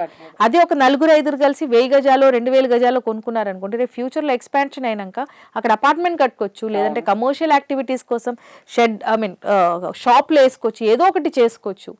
సో వెన్ యూఆర్ ఇన్వెస్టింగ్ అది కరెక్ట్, మీరు అది కరెక్ట్గా ప్లాన్ చేసుకొని ఇన్వెస్ట్ చేయలేదు అనుకోండి, ఆ ఇన్వెస్ట్మెంట్ ఫ్యూచర్లో మీకు యూస్ఫుల్ ఉండదు. So that is what I always suggest my my clients అనమాట. మీరు 200 స్క్వేర్ యార్డ్స్లో కొంతమంది 50 లక్షలు పెట్టి 200-230 స్క్వేర్ యార్డ్స్ కొనడానికి వస్తాం. సార్ ఒక 10 కిలోమీటర్లు ముందుకెళ్ళండి, మీకు అద్దె ఎకరా వస్తుంది. So that will appreciate actually. ఇప్పుడు జాబ్స్ ఒక సాఫ్ట్వేర్లు చేసే వాళ్ళకే 1-2 లక్షలు ఉంటున్నాయని అలా ఏం లేదు. మిగతా ఇండస్ట్రీలో కూడా జాబ్ చేసే వాళ్ళకి కూడా 1,02,000 1,00,000-2 లక్షల వరకు జీతాలు వస్తున్నాయి. సాఫ్ట్వేర్ కంటే వేరే ఇండస్ట్రీలో చాలా డబ్బులు ఉన్నాయి. వాళ్ళు కొనుక్కోవాలనుకుంటే, ఫ్లాట్ కొనుక్కోవాలనుకుంటే 2 BHK 3 BHK 4 BHK వాళ్ళ ఇష్టం. కొనుక్కోవాలనుకుంటే ఇన్వెస్ట్మెంట్ ఒక 2 లక్షలు నెల జీతం ఉన్న వాళ్ళు స్టాండ్ అలోన్లో కొనుక్కుంటే ఫ్లాట్ బెస్టా, హై రైజ్లో కొనుక్కుంటే బెస్టా? స్టాండ్ అలోన్ ఇస్ బెస్ట్ అండి. ఎందుకు? హై రైజ్లో maintenance is very high. Okay, మీకు స్టాండ్ అలోన్ అపార్ట్మెంట్లో 20,000 రెంట్ అనుకోండి, మీరు హై రైజ్కి వెళ్ళినప్పుడు 20,000 మీ మెయింటెనెన్స్ అవుతుంది. So that difference will be there. ఇప్పుడు ఒక 1 lakh 2 lakhs స్కేల్ బడ్జెట్లో ఉండే ఎంప్లాయీస్కి అయితే ఎప్పుడైనా కూడా stand alone apartment is best. Stand alone అపార్ట్మెంట్లో మీకు ఫ్రీడమ్ ఎక్కువ ఉంటుంది. ఓకే, మీకు యూడిఎస్ ఎక్కువ వస్తుంది, అంటే ల్యాండ్ ఏదైతే ల్యాండ్ ఉందో అది ఎక్కువ వస్తుంది. మీకు సెల్ చేయాలనుకున్నప్పుడు రీసేల్ ఈజీ ఉంటుంది స్టాండ్ అలోన్లో. కానీ మీరు అదే హై రైజ్ అపార్ట్మెంట్లో చూసుకుంటే, హై రైజ్ అపార్ట్మెంట్లో maintenance cost is very heavy. Okay, that is deadly అసలు. ఇంకొకటి మెయింటెనెన్స్ ఇష్యూస్ కూడా. ఇప్పుడు ఒక స్టాండ్ అలోన్ అపార్ట్మెంట్లో ఒక పైప్ లీకేజ్ ఉంది, లేదంటే సమ్ ఇష్యూ ఉంది, ఆ 10 ఫ్యామిలీస్తో మాట్లాడుకుంటే చాలు. కానీ అదే మీరు హై రైజ్కి వెళ్ళారనుకోండి, అక్కడ 600-700 ఫ్యామిలీలు ఉంటుంది. వాళ్ళందరినీ కన్విన్స్ చేసుకొని మీరు ఆ మెయింటెనెన్స్ పని చేసేలో బిల్డింగ్ కూలిపోద్ది. ఇంకొకటి ఏంటంటే మెయింటెనెన్స్ ఇష్యూస్ కాకుండా అసోసియేషన్ అనేది ఒకటి ఉంటుంది. Association is again another headache. వాళ్ళు చెప్పినట్టే రాజకీయాలు నడుస్తాయి అక్కడ. Yes, too many politics. ఇక్కడ హై రైజ్ లో స్టాండ్ అలోన్ లో కొంతమంది ఉంటారు. The less people the less trouble, more people more trouble. ఇంకోటి స్టాండ్ అలోన్ అపార్ట్మెంట్ కి హై రైజ్ అపార్ట్మెంట్ కి మీరు డిప్రిసియేషన్ చూసుకుంటే, స్టాండ్ అలోన్ అపార్ట్మెంట్ కి డిప్రిసియేషన్ తక్కువ ఉంటుంది when compared to the high rise apartment. ఎందుకంటే మీరు హై రైజ్ లో ఒక 3,000-2,000 SFT తీసుకున్నా మీకు 20 లేదంటే 15-18 స్క్వేర్ యార్డ్స్ ల్యాండే దొరుకుతుంది. కానీ అదే మీరు స్టాండ్ అలోన్ లో తీసుకున్నారనుకోండి, మీకు 50 స్క్వేర్ యార్డ్స్ 52 స్క్వేర్ యార్డ్స్ అలా వస్తుంది మీకు యూడిఎస్. సో ల్యాండ్ ఎక్కువ ఉంటుంది మీకు స్టాండ్ అలోన్ లో. So when you look at the depreciation, high rise apartment depreciation after 5 years మొత్తం డిప్రిసియేషన్ అది 5 years బాగానే ఉంటుంది. కానీ మీరు ఆ స్టాండ్ అలోన్ అపార్ట్మెంట్ తీసుకుంటే ఆ డిప్రిసియేషన్ ఏదైతే ఇక్కడ 10% ఉండేది ఇక్కడ 2 or 3% ఉంటుంది. So that ways it is very very good to calculate. ఇప్పుడు నాకు ఉండడానికి ఒక గేటెడ్ కమ్యూనిటీ కావాలి, నాకు చిన్న చిన్న పిల్లలు సేఫ్టీ ఎక్కువ కావాలి అంటే నేను ఒక గేటెడ్ కమ్యూనిటీలో రెంట్కు ఉండొచ్చు. కానీ కొనేది ఏదైతే ఉందో నేను స్టాండ్ అలోన్లోనే కొనుక్కోవటం ఇష్టపడతాను. ఈవెన్ స్టాండ్ అలోన్లో కూడా ఇంచుమించు గేటెడ్ కమ్యూనిటీ లాగా ఎంతో కొంత అవే ఫెసిలిటీస్ కూడా ఇస్తున్నారు కదా. ఇప్పుడు సెమీ గేటెడ్ కమ్యూనిటీస్ వస్తున్నాయి. Yes, minimum like you know walking tracks, చిన్న ప్లే పార్క్, అవన్నీ ఇప్పుడు అంటే ఒక 15-20 అపార్ట్మెంట్స్ ఉంటే ఒక చిన్న ప్లే పార్క్ లాంటివి క్రియేట్ చేసే ప్రొవిజన్స్ ఇప్పుడు తీసుకుంటున్నారు. ఎందుకంటే ఇప్పుడు మనకి ఏదైతే రూల్స్ ఉన్నాయో 10% ఓపెన్ స్పేస్ వదలాలనేది, దాంట్లో మనకి వాకింగ్ ట్రాక్ ఒకటి, ఎక్స్ట్రా పార్కింగ్, ప్లే ఏరియా అలాంటివి మనం చాలా స్టాండ్ అలోన్స్ లో చేస్తున్నారు. మినిమం అంటే బేసిక్ థింగ్స్తో. సో ఇప్పుడు మనకి శాలరీస్ తక్కువ ఉన్నాయంటే stand alone is the best అండి. విల్లా కల్చర్ ఇంకా పెరుగుతుందా, ఏమన్నా తగ్గిపోయిందా, ఆగిపోయిందా, రియల్ ఎస్టేట్ ఆగిపోయిందా, లేకపోతే విల్లాలో ఉండే వాళ్ళకి అంటే సిటీకి దూరంగా ఉంటున్నారు వాళ్ళు, మరి ఎలా ఉంది వాళ్ళ లైఫ్ స్టైల్ ఎలా ఉంది విల్లాలో ఉండే వాళ్ళది? విలా అనేది ఒక different type of segment people prefer అండి. As I told you, like CEOs and directors of the companies, లేదంటే హైలీ పెయిడ్ ఎంప్లాయీస్, అలాంటి వాళ్ళు విల్లాస్లో ఉండటం ఇష్టపడతారు.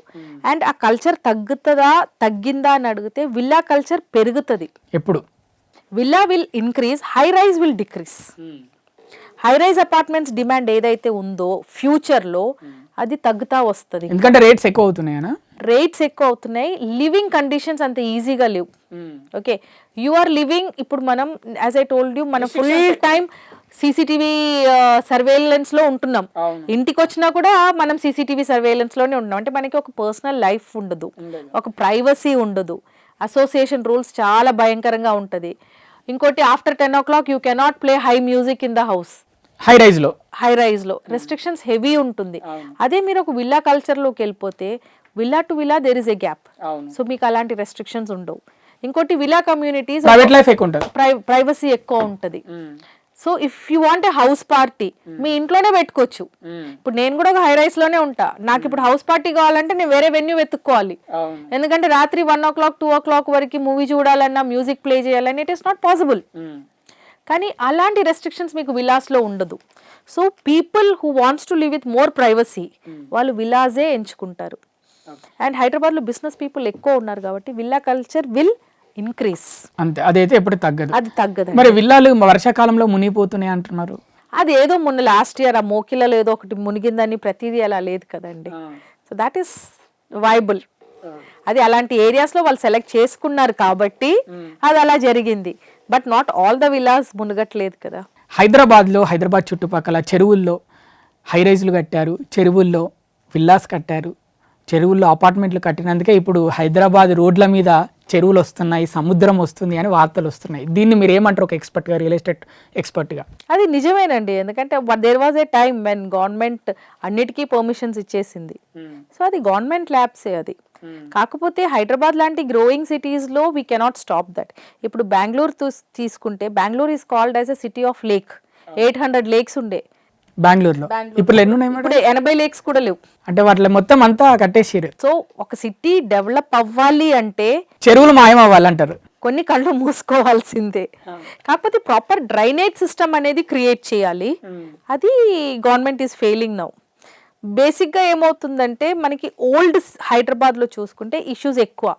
అదే మీరు ఫైనాన్షియల్ డిస్ట్రిక్ట్ గచ్చిబౌలిలో వెళ్తే మీకు ఆ చెరువులు రోడ్ల మీద కనపడవు, ఎందుకంటే అవన్నీ కొత్త హెచ్ఎండిఏ లేఅవుట్స్ అవి. అప్పుడు ఏమైతుందంటే లేఅవుట్ వేసినప్పుడే డ్రైనేజ్ సిస్టమ్, వాటర్ ఏదైతే ఈజీగా ఫ్లో అవ్వడానికి రెయిన్ వాటర్ ఏదైతే వెళ్ళాలో డ్రైన్స్ ఉంటాయి అవన్నీ కరెక్ట్ గా పర్ఫెక్ట్ గా ప్లాన్ చేశారు.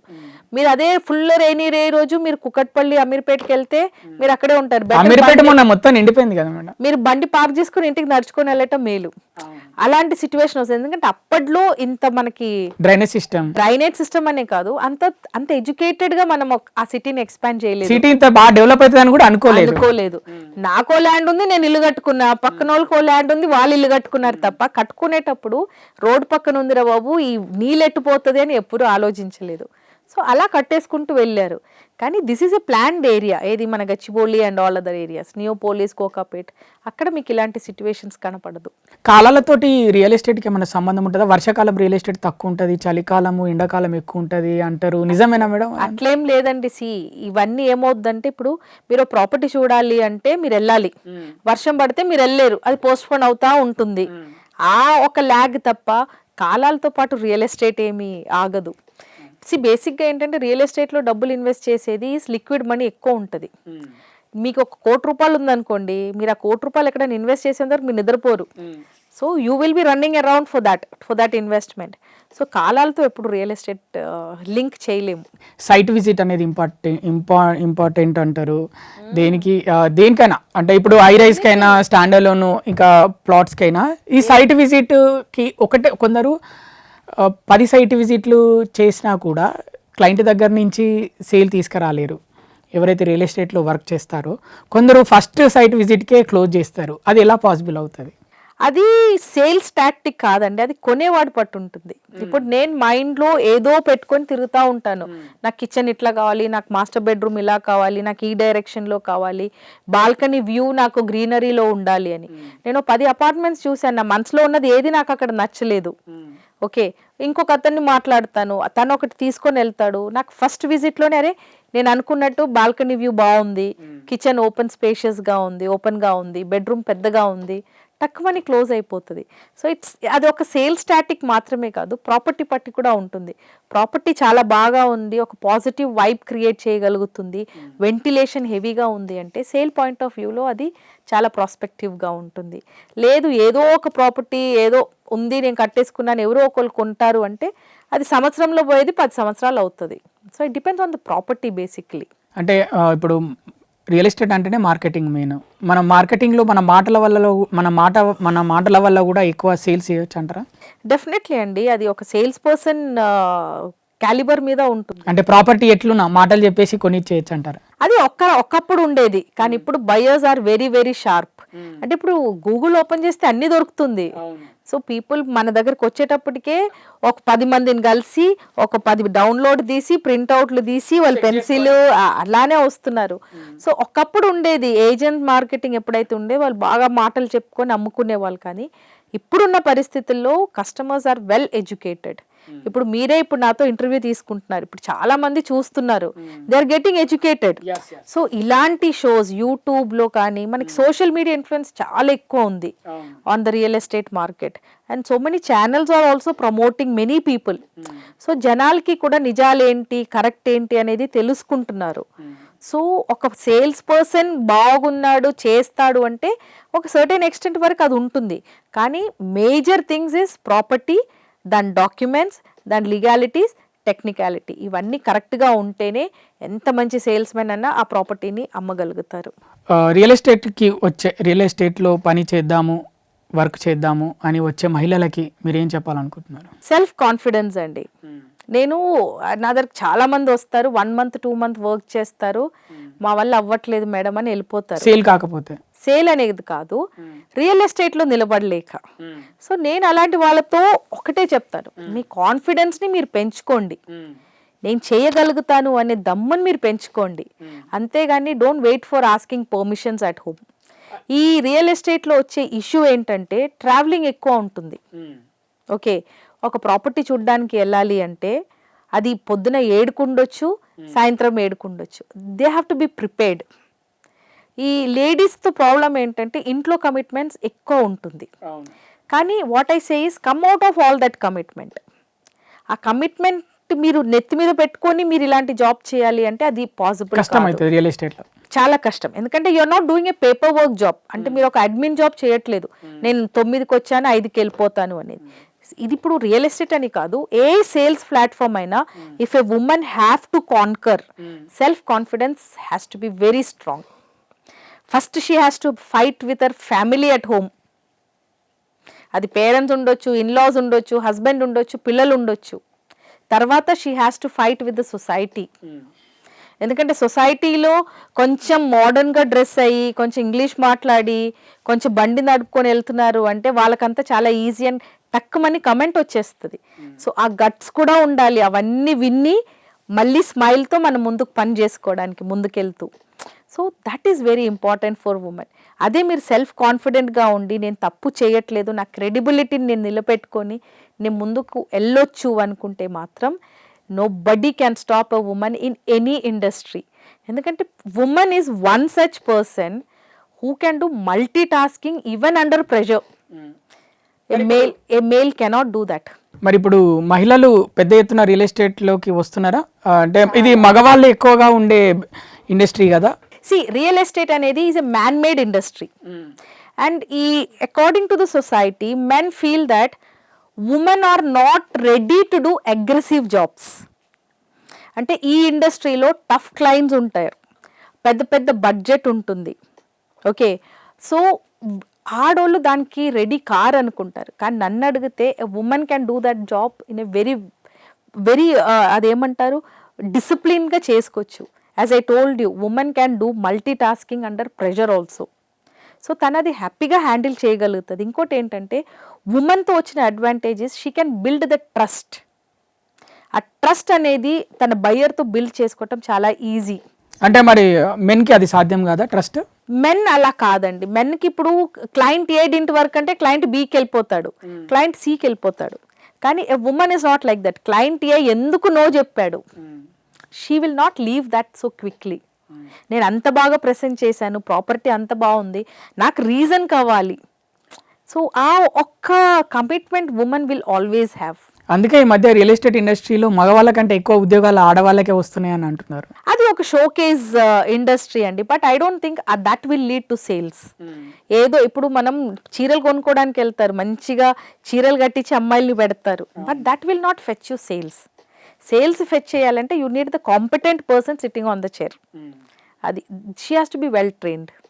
That is very very important. ఆ ట్రైనింగ్, ఆ కమిట్మెంట్, ఆ ట్రస్ట్ బిల్డ్ చేయగలిగితే she will become a brand in the industry.